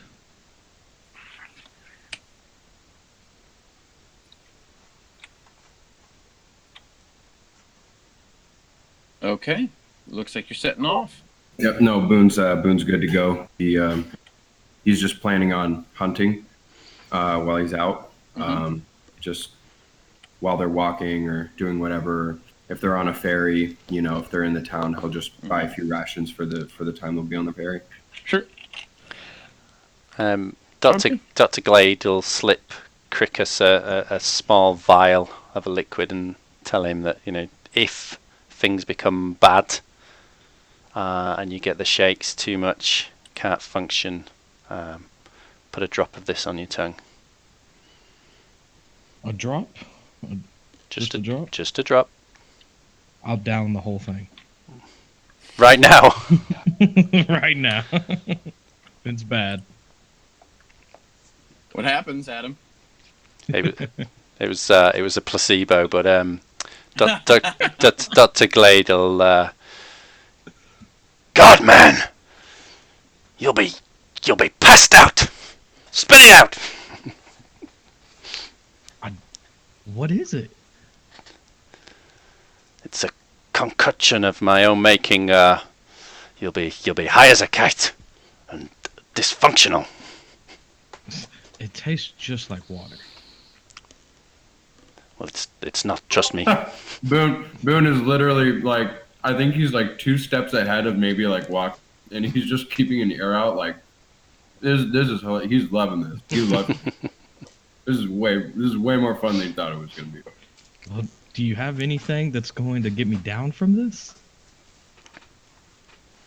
Well, let's see how your body takes it first, and we'll deal with that later. Okay, sounds good. And I imagine he'll just like kind of like twitch his neck a little bit as he gets done talking. So, can we speak to the fishmonger? Get any advice from the fishmonger? Yeah, you find a portly-looking fishmonger before on your way out of town. He's selling all kinds of fish. What do you want? Oh, yes, just a little bit of advice about catfish. Know much about catfish? Catfish. He's sort of looking around. Yeah, we've got catfish here. What kind of advice? It's lovely with a lemon sauce. Oh, yes, that sounds delicious. We're hoping to go catfish fishing ourselves. Any advice on how to catch one? And we could bring you some back for your advice. It's always a good seller. I don't catch it myself. I just buy it. I fish myself on the weekends and this, but never catfish.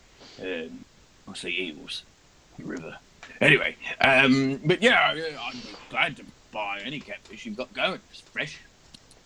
Okay, but no advice on how to. Nothing you've heard from your suppliers. I'll tell you how to gut it.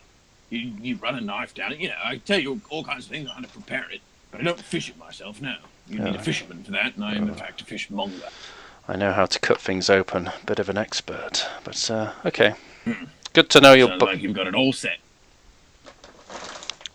Okay, that wasn't what I was after. Okay, well, thanks for your time. Oh, yeah, right, yeah.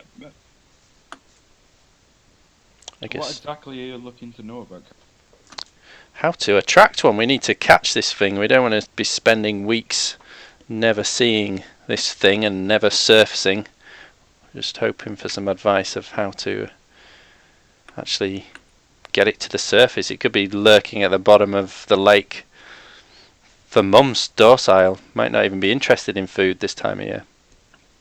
Alex, would I know how to catch a cat?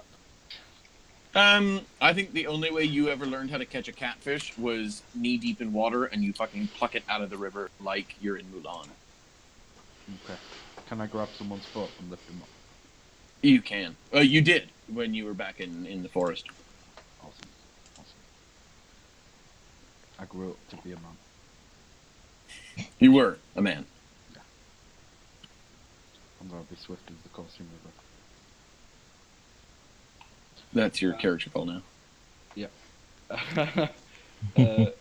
I've caught catfish before, but usually we just pluck them out of the river. It's not something we should put a lot of effort into.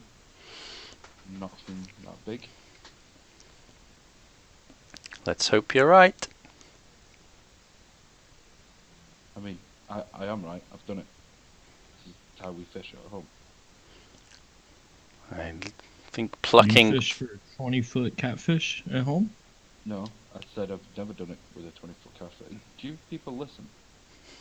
Not particularly. I've never done it with a large, anything this large.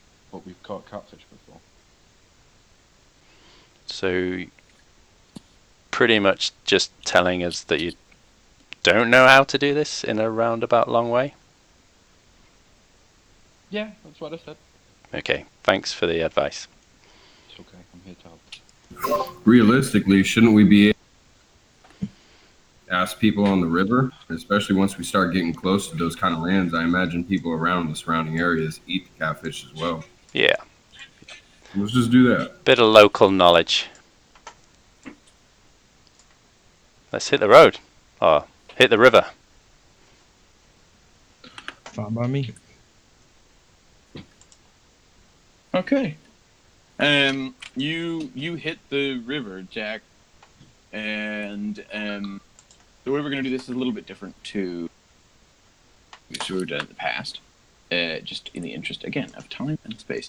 So you begin to make your way down. You find a ferry quite easily in the town in Notice, and you take it to the town of Bournemouth, and you each pay 2 gold pieces. Sorry, 1 gold piece. You rest overnight in Bournemouth, and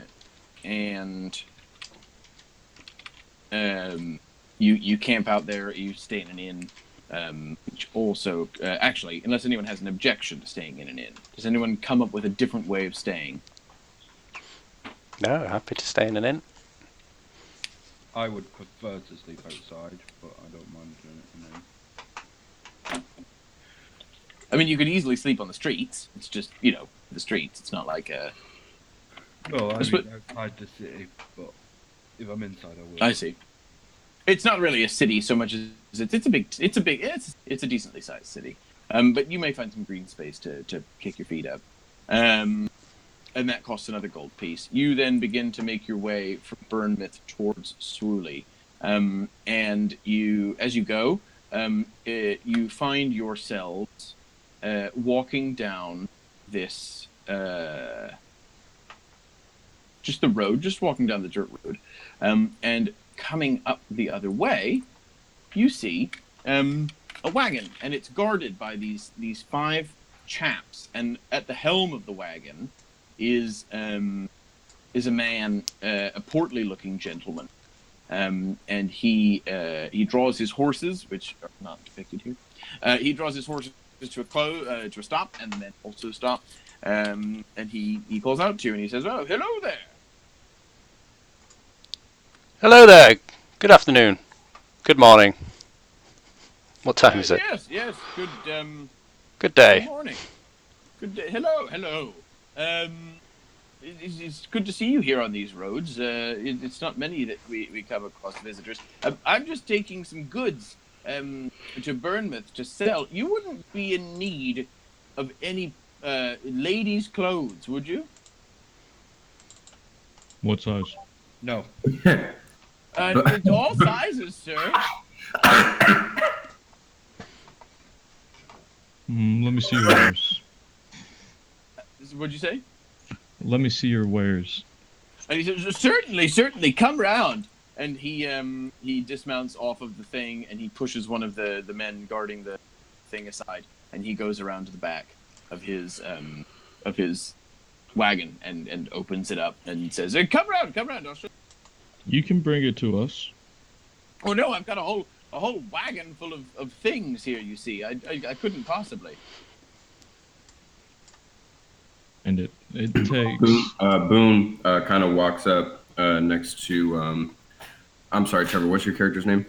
Cricus. Boone walks up to Cricus and puts his left hand on his shoulder and says, let's go back there. I got your back.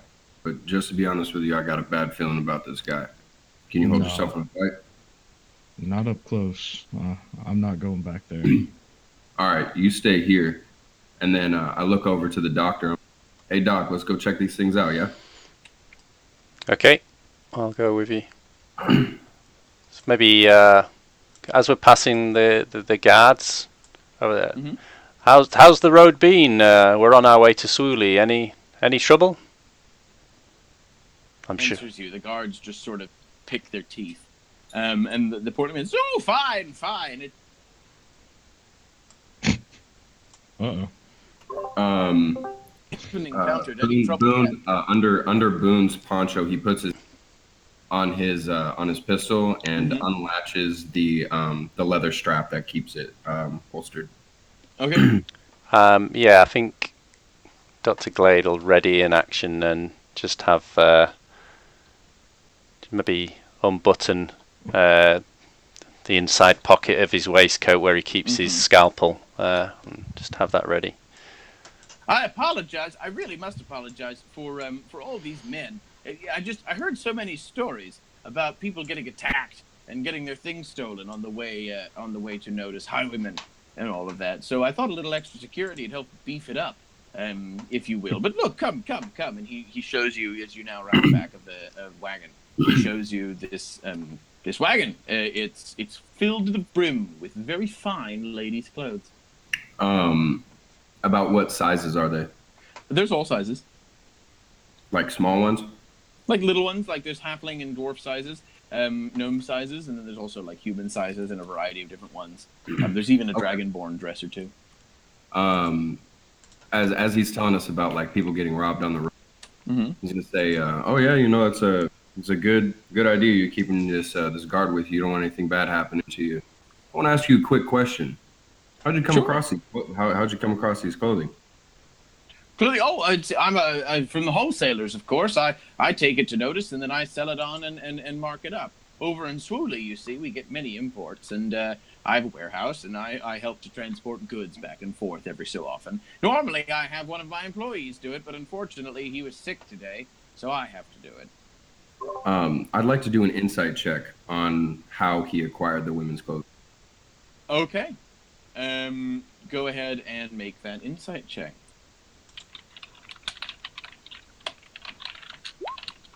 It's the first roll of the new campaign. Hey. Way!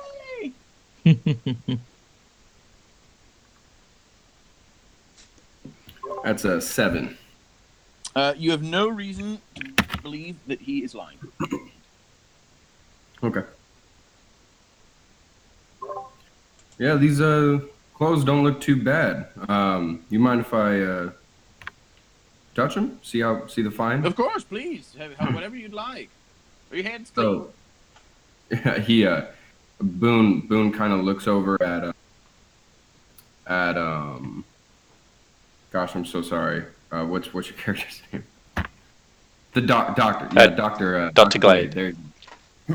So he looks over at Dr. Glade and says, and he doesn't say anything. He just like looks over at him, gives him a look like, you know, got my back, and I'm just gonna stick my non-poncho hand in the cart and just kind of rumble around and just kind of move a few things around and just kind of make a perception of what I see in there. Can you make a... What'd you say? Can you make a what? A perception check just to see like what if I see anything or an investigation. Yeah, you can roll investigation on the thing. You're gonna find ladies' clothes. I don't know. Maybe he's hiding something. 10. You find ladies' clothes. More ladies' clothes. More ladies' clothes. You find a section of pantyhose. Boone blushes a skosh and takes his hand back and nods and starts making his way back. And as he starts to walk, he looks over and says, "Doc, you good?" I'm good. All right. Oh, I'm sorry you didn't find anything you wanted. You there, sir, the Mr. Elf there. Yes, you. I think you look quite elven. I don't know. You're sort of shorter. But either way, do you want to see these ladies' clothes? Talking to Crickets. Oh, okay. I was like, no, I don't. Oh, all right. Never mind. I thought you did. Well, if there's nothing else, gentlemen, then me and my associates will just be on our way. And I'll move out of the way. Cheerio.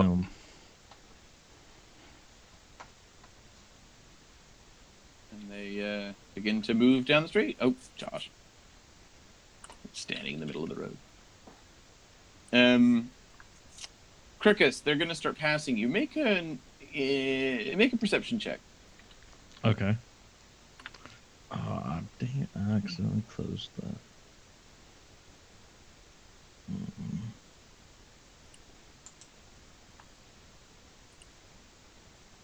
19. You can tell, you know a few things. You can tell that these guards are... The man seems to be on the up and up. The guards seem to be shifty. And you think you might recognize one from a different time in your life when you know that people would often go and be hired as guards, but then rob the goods that were being transported instead of having highwaymen do it. Hmm. And the guard, like, where will I know him from? Like a city or Yeah, something? from just the city, having some beers, and it's just like you remember someone saying that was a thing that people did, was like you get hired as a guard and then you just rob the guy because they think they're because then they're completely unprotected, because they think that you're protecting them, and you're getting that like vibe from them now. You're like Okay. you're recalling that, and there's a reason. You're like reading their movements. I will stop him and say, "Hey, don't I recognize you?" And the guard nearest you says, I don't know what you mean. No, I don't think we've ever met before. Yeah, I've seen you before. Boone walks up over. Yeah, I remember I've had a few beers with you, and you were telling me about how you just got hired by a merchant and then robbed him blind. And he's starting to like, he looks a little put out, and his hand starts like going towards his dagger, and the other guys are looking kind of like shifty, and they're saying, "No, I don't think remember talking to you about that. I think you're mistaking me for someone else." Right when Boone sees, or sorry, Boone see him going for his dagger. He would immediately pull out his pistol and tell him to drop it. I don't see you trying to do anything shifty here, buddy. It's just you take your hand off that dagger. And the guy goes, "Oh dear, are you some sort of highwayman?" Not us, merchant, but your so-called guards plan on killing you and taking your wares. What, my guards? They've protected me for the last few hours. Why would they do it now? Because you're alone. And the head guard goes, "Hey, listen, buddy. I think you just need to keep your business to yourself and let us get on with ours. Understand?" And on that, I will cast Shatter. Oh, damn. Right here, where it would hit the three front guards. What's the range? Or the area of effect, I should say. 10 feet. So if I can hit all three of them, if not just two. You can hit all three of them if you put it there. They must make a Constitution saving throw. Or hold on, this real quick. Hang on, and I will tell you what it is. How about that? So they make Constitution saving throws, and we get a 14, 13, 4. Okay, and my spell save DC is 14. So 1 success and 2 failures. Alright. And I'll say, no, I don't think I will let you be on your way. And what happens when they fail? They fail, they take 3d8, and if it's half as much, if they succeed. So roll your 3d8, if you would. 14. Okay. So that's 14, and 7. Okay, everybody roll initiative. 12.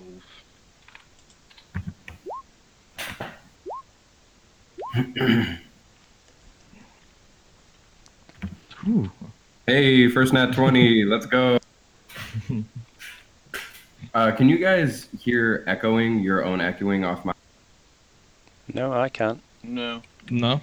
Okay, I'll stop muting then. I think we were only wanting you muting when you were typing. Doing shit. Clickety fucking blackety. Okay, let's see. Got a lot of bloody initiatives to roll, so that's 2.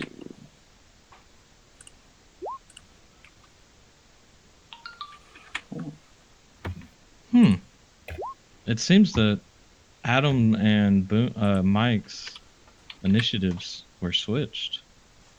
What's that? Because Adam rolled a 20 and Mike rolled a 15, but on the turn order it had it backwards. Oh, it's because I typed. It's because I typed it wrong. Oh, I thought it was something with the system. It only pre-fills it automatically if you click the init button on your character sheet. Oh, And everything else is like linked and good. So, here we go. First in the order is Krikas. alrighty. I will cast Eldritch Blast on the gentleman closest to me. Okay, you go for it. All right, let's see.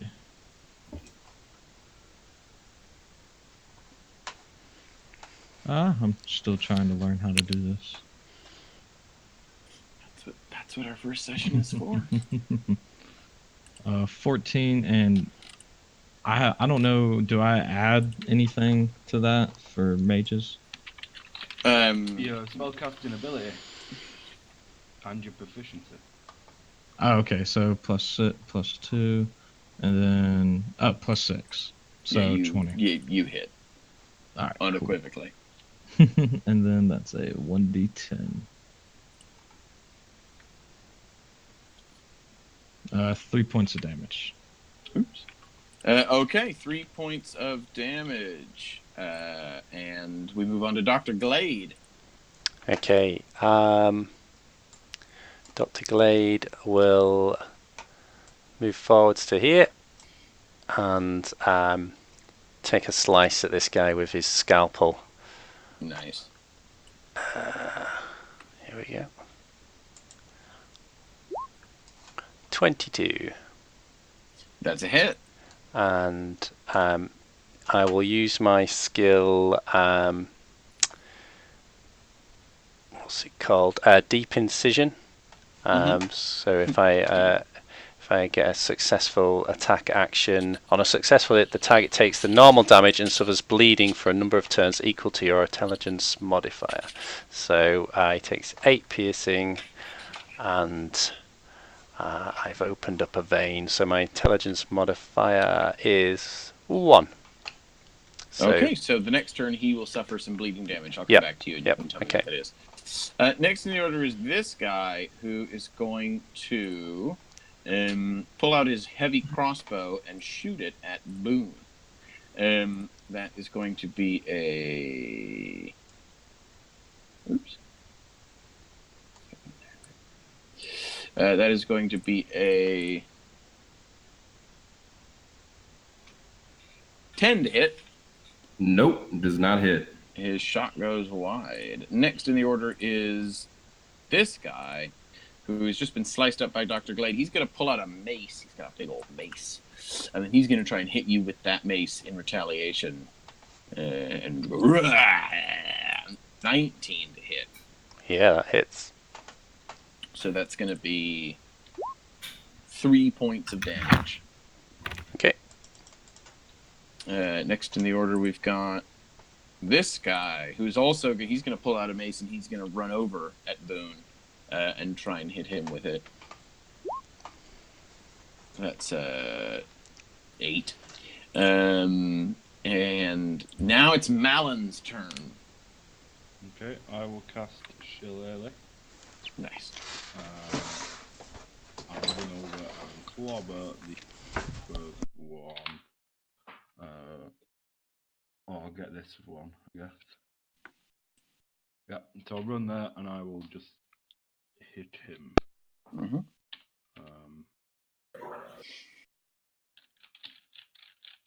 Which is D20. It's been a while. 8 plus 6, I believe. Oh, plus 5, so that'll be 13 to hit. 13 to hit. That's a hit. Cool. So that'll be 1d8 plus 3. 11 damage. Okay. And then with my other hand... Oh no, I won't, because I've used my bonus action. Right. That is me. Okie doke. Next, we have this guy who's going to be running over at Krickus, since you just like fucked up his whole day. And that's going to be a bad 6 to hit, which is no dice. Finally, we've got this guy, and he's going to come and do the same. And before he rolls, can I cast Misty Step as my reaction? Whenever he gets close to me. Yeah, he runs over, and now you've got 2 guys in front of you, and you can trigger your reaction. Next time, if you, or is it a prepared action, or is it as a reaction? Reaction. Okay. Yep. Go ahead. So I just cast that, and I can move 30 feet, so 5, 10. Yeah, there you go. I'll move there. And he gets perplexed and moves to chase you, but he can't run that fast. Next in the order is Dr. Glade.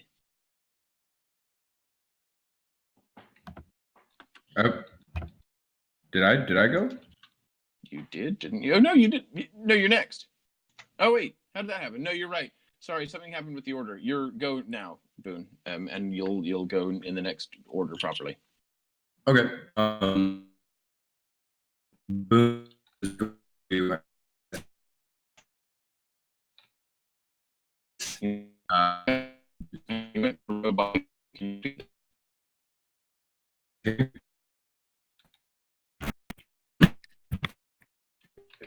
I'm a robot. Hold on.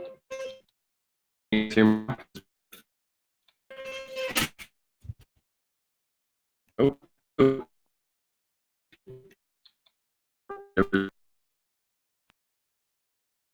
Is this any better? That's a bit better. Okay. I'm moving a bit, so this should be a little better. So yes, Boone is going to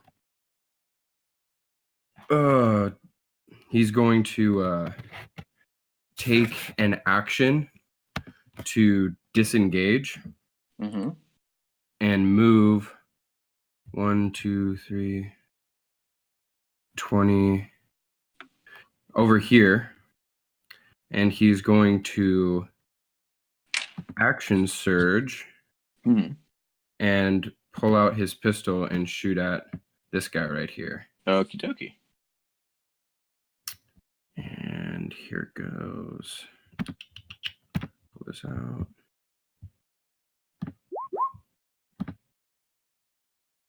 Uh, 12. That hits. All right. 7 piercing damage. Okay. You shoot him through the left shoulder.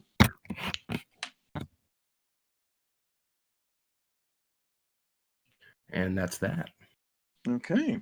Next is Dr. Glade.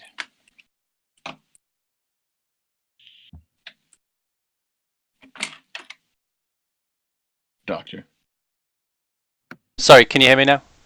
Yes. Yes. I will use my cunning action to disengage and move up to this guy.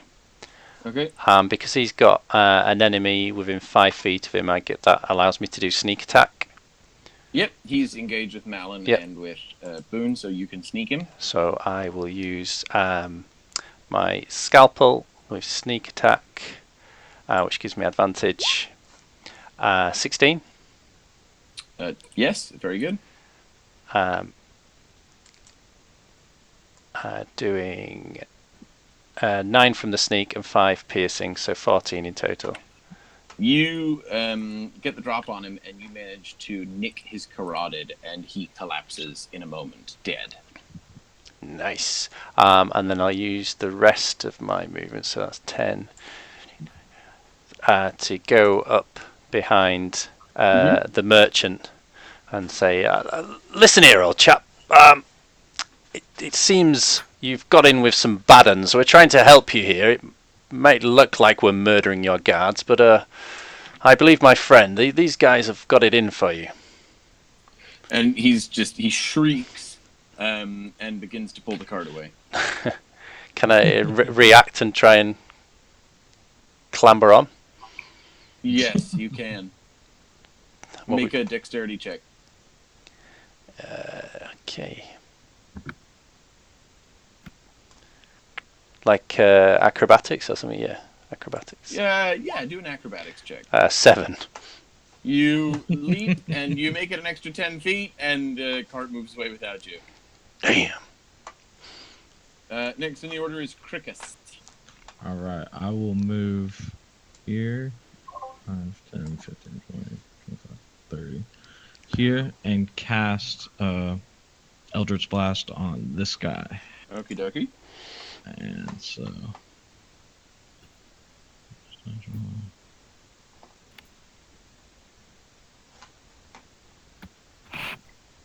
Alright, so that's a 19 to hit.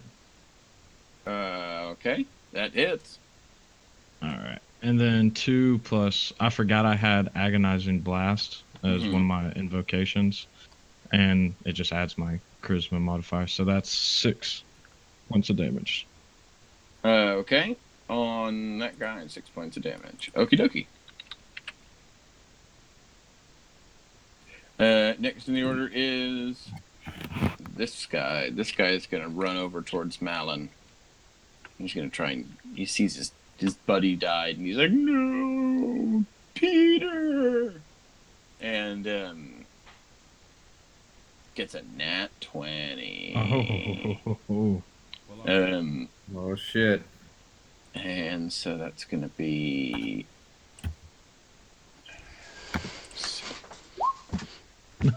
And he 9 gets and 4 is 13 points of damage. As he smacks you right in the head with a mace. Instantly dead. Dead? Dead. Or Oh, no. unconscious? Dead. How many points did you have? 11. So you're unconscious. It's more than my max HP, so it should be instantly dead. No, it's not more than your negative max HP. It's got to be doubled. So what's your max HP? Is that not the rule? Am I? Yeah, no, that's the rule. Judd knows the rules. But I mean, I will double check. Judd, you only have 11 HP? I'm Like level max? Why are you level 1? We're level 3. one. Oh, are we? Yes. Yeah. Oh, right, in that case. Jesus. Right. Problem solved. Christ. To be fair, I didn't know we were level 3, Alex, until you told me. Like, I thought we were starting at level 1. No. Who starts at level 1? I mean, I feel like most people. Amateurs. Right, okay. Okay. So that's 8 plus 3, which is 11, which gives me 21. Right, okay. Problem solved. What did you do? 13 points of damage? 13. Right. Okay. So I now have 8 health.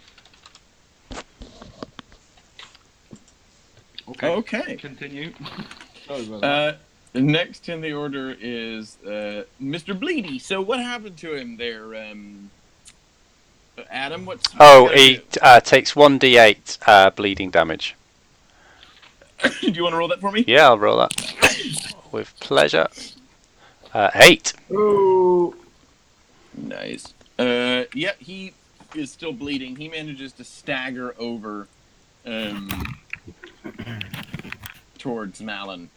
And he has a mace, but he's really not trying very hard. He's just trying to he's fueled by mostly adrenaline.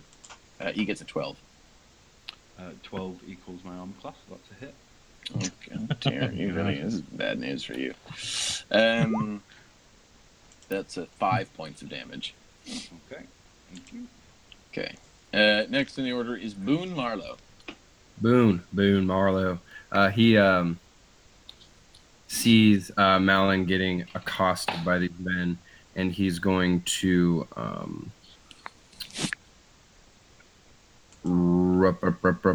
he's going to hit this guy here. He's going to shoot him with his pistol, but he's also going to expend a grit point and do a dazing shot. Mm-hmm. So the dazing shot, my save DC for trick shots is 15. So Mhm. he has to make. Oh, let's see if I actually hit him first. Let's try that Probably a good shot. with my pistol. Skip. Hey, shut up. Yes. Okay. So an 11 hits. Yes. Okay. So he gets 9 points. So he takes normal damage. Yep. I'm attempting to dizzy the opponent. On a hit, the creature suffers normal damage and must make a Constitution saving throw or suffer disadvantage on attacks until the end of their next turn. He fails. Wonderful. So But he's 9 no points longer. damage, and he's all confused. That's exhausted. This guy here. Oh, whoops. Took points from wrong guy. 9 points of damage, and he is now confused. Use.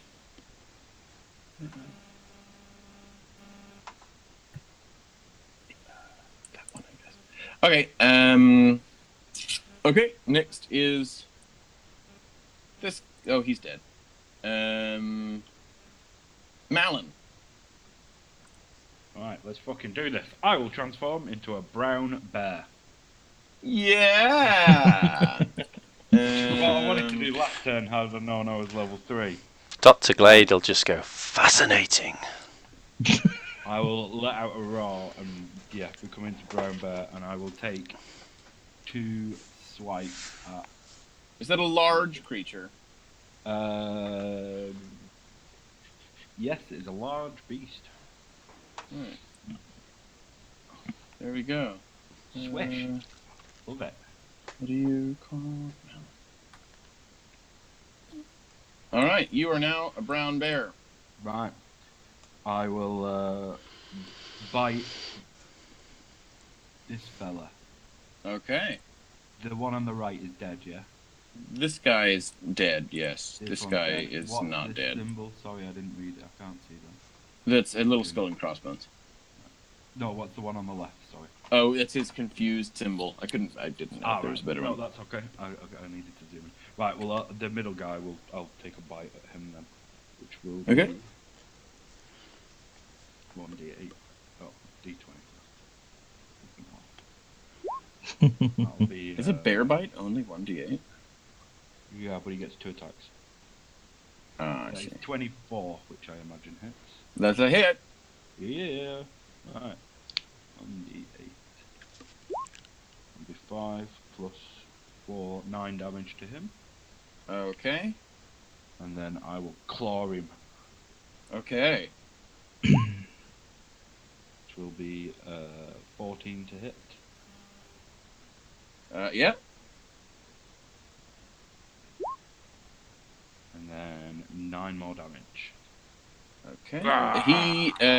He is eviscerated and collapses dead. That's all I wanted to do this campaign.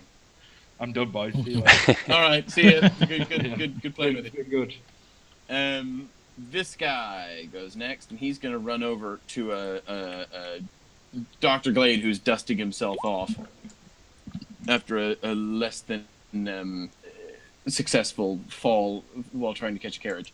And he's going to try and hit you with his mace. He makes an attack for 23. Yes, that's it hits. How dare you? And that is 6 points of damage. He's followed in short order by this guy who is going to run away from his companion, or from Crickets, and run over towards Dr. Glade because he feels like that's a better chance for him. And he's also going to swing at you with his mace now that you've just been conked, and he also gets 23. Shit. But he only does 3 points of damage. Crickets is now back up at the top of the order. All right, I will attack this guy again. Okay. So let's see if this works. Ooh, it does. 19. That sure does. And then, oh, no, that's not what I wanted to do. Those are some good rolls, though. 19 and nat 20. Mm-hmm. was trying to do it so it does the attack from the character sheet, but it doesn't seem to be working. That's 8 points of damage. On which one? Can you highlight him again? This one, the one directly to the right. Okay. Yeah, Of Dr. he Glade. looks pretty bad. Dr. Glade, you're up. Okay. I will. I'll use my bonus action, cunning action, to disengage Mhm. and attack this guy. Again, using sneak attack because he's within Yeah, he's dazed, 5 so feet. And I will use my scalpel, doing a deep incision. you have advantage on this roll. Yep. 24. Yep, that's a hit. So that's 8 from sneak, 6 from piercing, and he'll have bleeding for 1 round. He will not have bleeding. He collapses dead on the ground as you open a vein, and he bleeds out. Fascinating. He's dead. He's also dead. Next in the order is Boone Marlowe. Boone. He's going to holster his pistol and let's see if he can actually 5, 10, 15, 20, 25, 30, 35. Nope, he cannot make it over there. So he's going to holster his pistol and he's going to pull out his longbow. And he's going to fire at this guy here. Okie dokie. And here goes longbow. Hit, 11. hit. And yapow. 6 points of piercing.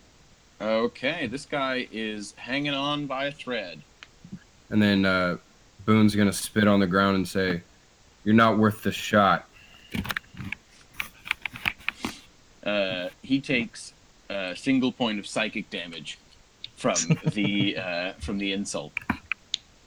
Next is this guy. He's the healthiest looking of the bunch, and he's going to stand in front of his buddy and ready in action. Next is the guy behind him, who is going to cough blood on the ground and not do much. Cricus, you're top of the order. All right. Well, I guess I'll keep doing the same thing. I'll hit the guy ready in an action though. Yep. And ooh, that's a nat 1. That is our first nat 1 Yay. this campaign. Wah, wah, wah. Wah, wah, wah, wah. Let's see what we're gonna do. Go ahead, boyo, and roll me a D100. That would be 10. 10 on your D100. Yeah. Okay. Your attack, you point your finger and nothing comes out. Yep. Dr. Glade is next. Well, this is embarrassing. You say that Yeah. as you open your mouth, an enormous 30-foot cone of flame jets out for 6 seconds and then dissipates. But unfortunately, because you are more than 30 feet away, no one is harmed. Did I just turn into a dragon? It doesn't happen once you speak again. Dr. Glade turns to him and said, "That, my friend, is why drugs are bad." I don't know. Breathing fire seems pretty good. I will rush forwards. But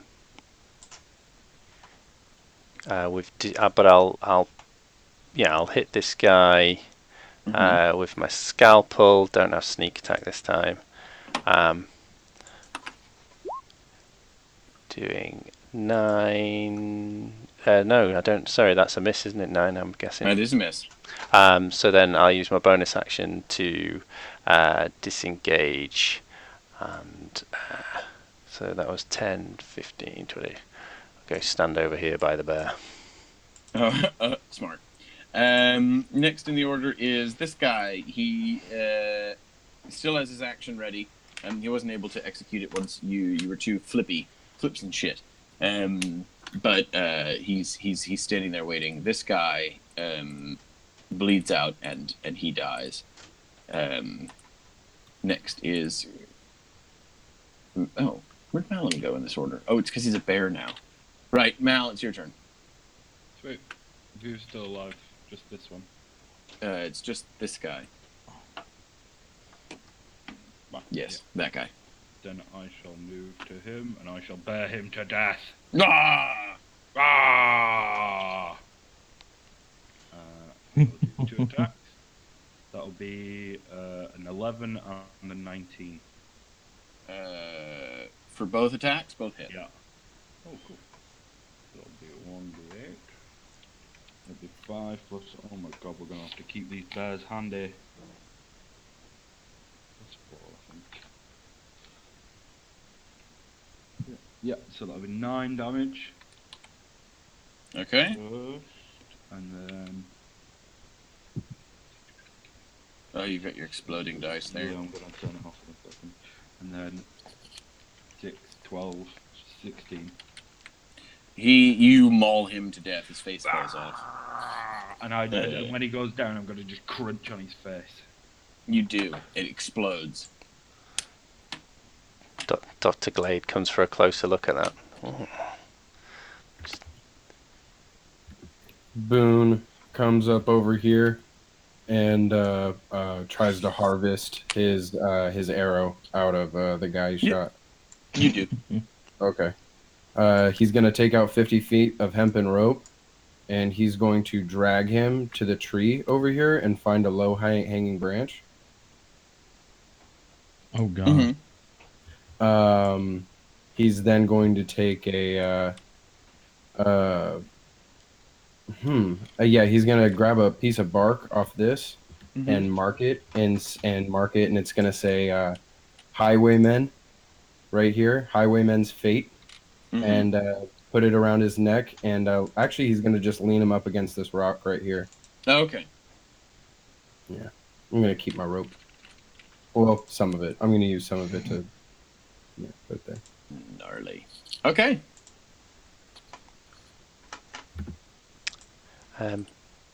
What? There's playing cards? Oh, Yeah, I wait, got a who's- nat one. That Who's was dicking me. around with playing cards? That was me. Oh. Trying to find dice options, and I can't. Stop it. Dr. Glade would like to ask Malin, does it hurt when you transform like that?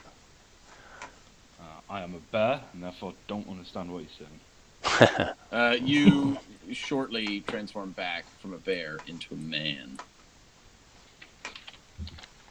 Does that hurt? I can stay for 3 hours, but I will transform back. Oh, sorry. No, it's right. I'll just stretch and say, nope. We didn't even do Josh's character. Hurt him though. You're right. We Yes, didn't. But I kind of did that on purpose. Oh, I didn't know if you just forgot about him up there. 'cause we No, hadn't spoken. he ran over into a tree and was piping a merry tune. Boone looks over to Marin and says, I'm familiar with those abilities. We have quite a few people where I'm from that can do similar things. I've met some myself. Are you part of a circle? Not currently. Okay. And he just throws his harvested after he's done like rubbing and cleaning the blood off of the arrow. He puts it back in his quiver and slings his longbow back over his shoulder. Excuse me, DM. Yes. I do not have control of my token. Oh, well, we better fix that. Also, I'd like to rummage through all the dead guys and see if they have anything of value. Should be good to go now. Yeah, I am. I'm just gonna when he asked me if I was part of the circle and I responded, I just started like walking off to the side of it. Okay. Just get him up there. You loot them and you find 20 gold pieces amongst them, and a dagger and a short sword, and a mace. I'll take the 20 gold pieces. And would I see him take the short sword or find the short sword? You were looting around, unless he made. Did you make an effort to conceal that, Krigos? No. No, I'm gonna look over to him and be like, "Hey, Crickets, you mind if I get a hand on that short sword?" It's all yours, buddy. Appreciate it. I'm gonna take off the gentleman's sheath and belt accessory and clean his sword as much as I can and have a short sword. I'm not even gonna go there. Okay, great. You add a short sword to your inventory. Thank you guys for having my back there. But I had definitely seen that one before, and I know they're kind. They would just kill that poor merchant. I mean, I don't see why he would do as many efforts of ours. He's stupid enough to hire. I mean, could earn us some goodwill in the future. I do worry that merchant now thinks we've murdered his guards. And we're trying to rob him. Yeah, I'm sure it'll be fine. I mean, we can. Well, I can catch him up. Someone can catch him up if they wish.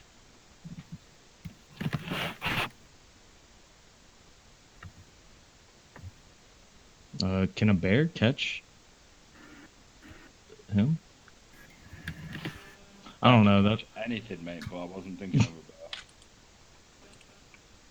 I think he'll be more nervous if we come running after him. If he thinks we killed his guards.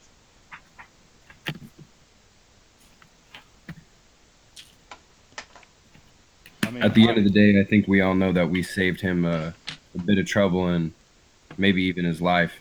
Whether or not he knows that is besides the point. Well, I mean, we did just murder 5 people, which is not an issue for me. You know, I don't really live in a city, but I imagine 1 or 2 of you are going to want to go back to your normal lives. Boone just takes a deep breath and starts to move the rest of the dead bodies around the other one with the sign on them. Nice.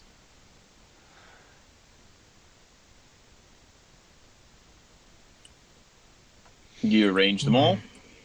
Yeah. And with little more to do, are on your merry way. Yay.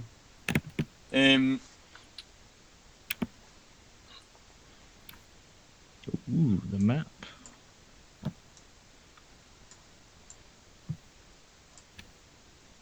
You continue your journey. You camp overnight and are relatively is in an unremarkable space. You head to Swooley and you manage to catch a ferry to Merston. It costs you 2 gold pieces apiece and takes a better part of a day.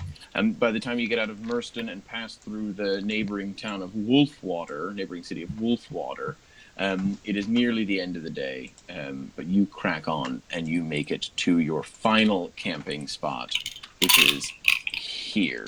Someone needs to stop eating Tic Tacs so loudly. I'm so sorry. It was my dice. It's always you. And the last thing, you pull up to this campsite, and you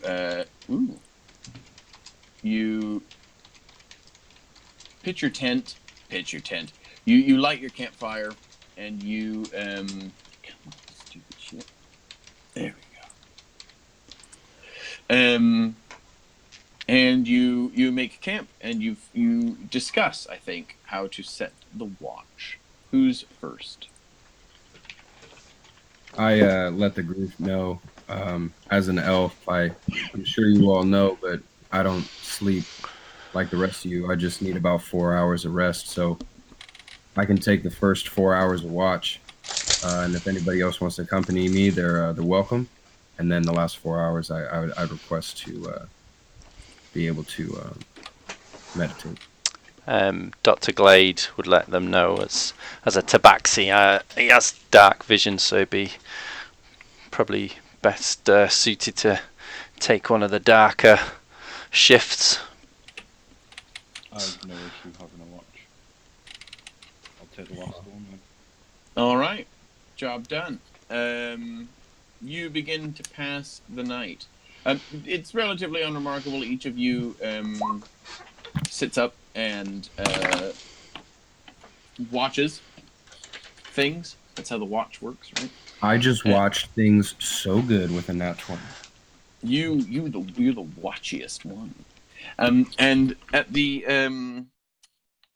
towards the end of the night, you see this little goblin, and you can see him like lurking in the trees. And he's like skirting on the outside of your the bright light of your campfire. Who's on watch? You are. Boom. Oh, me. I thought you said I'm gonna stand up and have my my longbow drawn and say, "Creature, make yourself known. What are you doing here?" And he kind of creeps into the light, and you see that he's got this like raggedy little loincloth, and he's very emaciated. And he says, I was just hoping I could get some food. And he holds out 2 little copper pieces. I'd like to make an insight check. Mm-hmm. 15. Yep. He seems very hungry. Okay. Take a deep breath and lower my my longbow, and I say, "Put your coin down and take a seat. Come here." And he kind of tucks it back into his loincloth. He's got like a little pouch. And he comes over towards you. All right. I imagine he takes a seat down. I pull out a few rations, dried meat, dried fruit, and I give him about a day and a half, worth of food, and I ask him, where'd you come from? I've been in this area for some time. My family was killed by a great beast, and I'm homeless, and now I'm just looking for a meal. How long have you been homeless? When did your family die? Oh, maybe a month ago. A month. What's your name, friend? Me, I'm Grabs. Grabs. All right. Yeah. Well, it's nice to meet you, Grabs. My name's Boone. Hello. And he kind of gives a nod. Are you injured? No, just very hungry. All right. Well, who's next on the watch? Next on the watch is Dr. Glade. Okay. When it comes time for him to take the watch, I walk over and I gently shake him awake and let him know that there's a goblin in the campground, but he seems fine. He seems straight up and down. I don't think he's lying about anything. He's just a little hungry. You might want to take a look at him in his physical state if you have anything that might help him out. Okay, yes, of course. What's his His name? name's Grab. Grab. Grab, may I... I'm a doctor. May I offer my assistance? Thank you, yes. And before I go to bed, I lean over, I roll over and I say, Grabs, you got any friends in the area? No, they're all dead. So you're all by yourself? It's just me. All right. Well, if you don't mind, you ever heard anything about a giant catfish? No. Fair enough. And I just roll over and I go to sleep. So can I do a medical check or something like that? Yeah, you can. Go ahead and make medicine check. What did I get? 13. Yep, you see he's severely malnourished, but otherwise appears to be in one piece. Nothing a good meal won't fix. Or a healing potion. Maybe I'll make him something to eat. And maybe using my herbalism kit, start to work up a couple of healing potions. Oh, thank you. Thank you. And then you feel the ground shudder. Boom. Would I Boom. And Grabs goes sheet white. What is it, Grab? It's the bee. And he runs away, and thudding close behind you, with every waking step getting closer and closer, you see the terrible visage of a mighty troll. Alarm! And that is where we'll end for tonight. Awake! Oh, Nice. oh man. Okay. How much of a rest would we have had from that little sleep? You would have had 4 hours. So... I mean, we Well, also would have had the full rest because we traveled days. Traveling, yeah. Yeah, but you hadn't used anything, like... Oh, you mean since the fight? Yes, so the fight with the guys, you're fully rested from that. Ah, right, okay.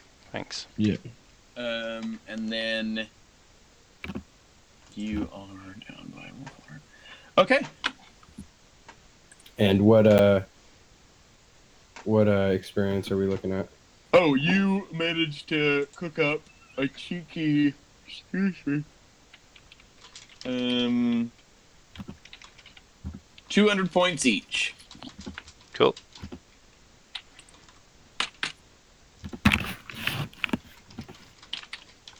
So level 3 is 900 experience, right? Yeah, level 4 is 1800, I believe. Got it. So we're up to. No, Level 4 is sorry, 27. 2700. It's an 1800 point difference. All right. That was fun. All right. We begin. Very exciting. Thank you, Alex. Yeah. No worries. More to come next week. Awesome. Hey, thank you so much. I'll see Yeah. you guys next week. Yeah, see you next Talk to you week. guys soon. All the best. That was good. See you later. Bye.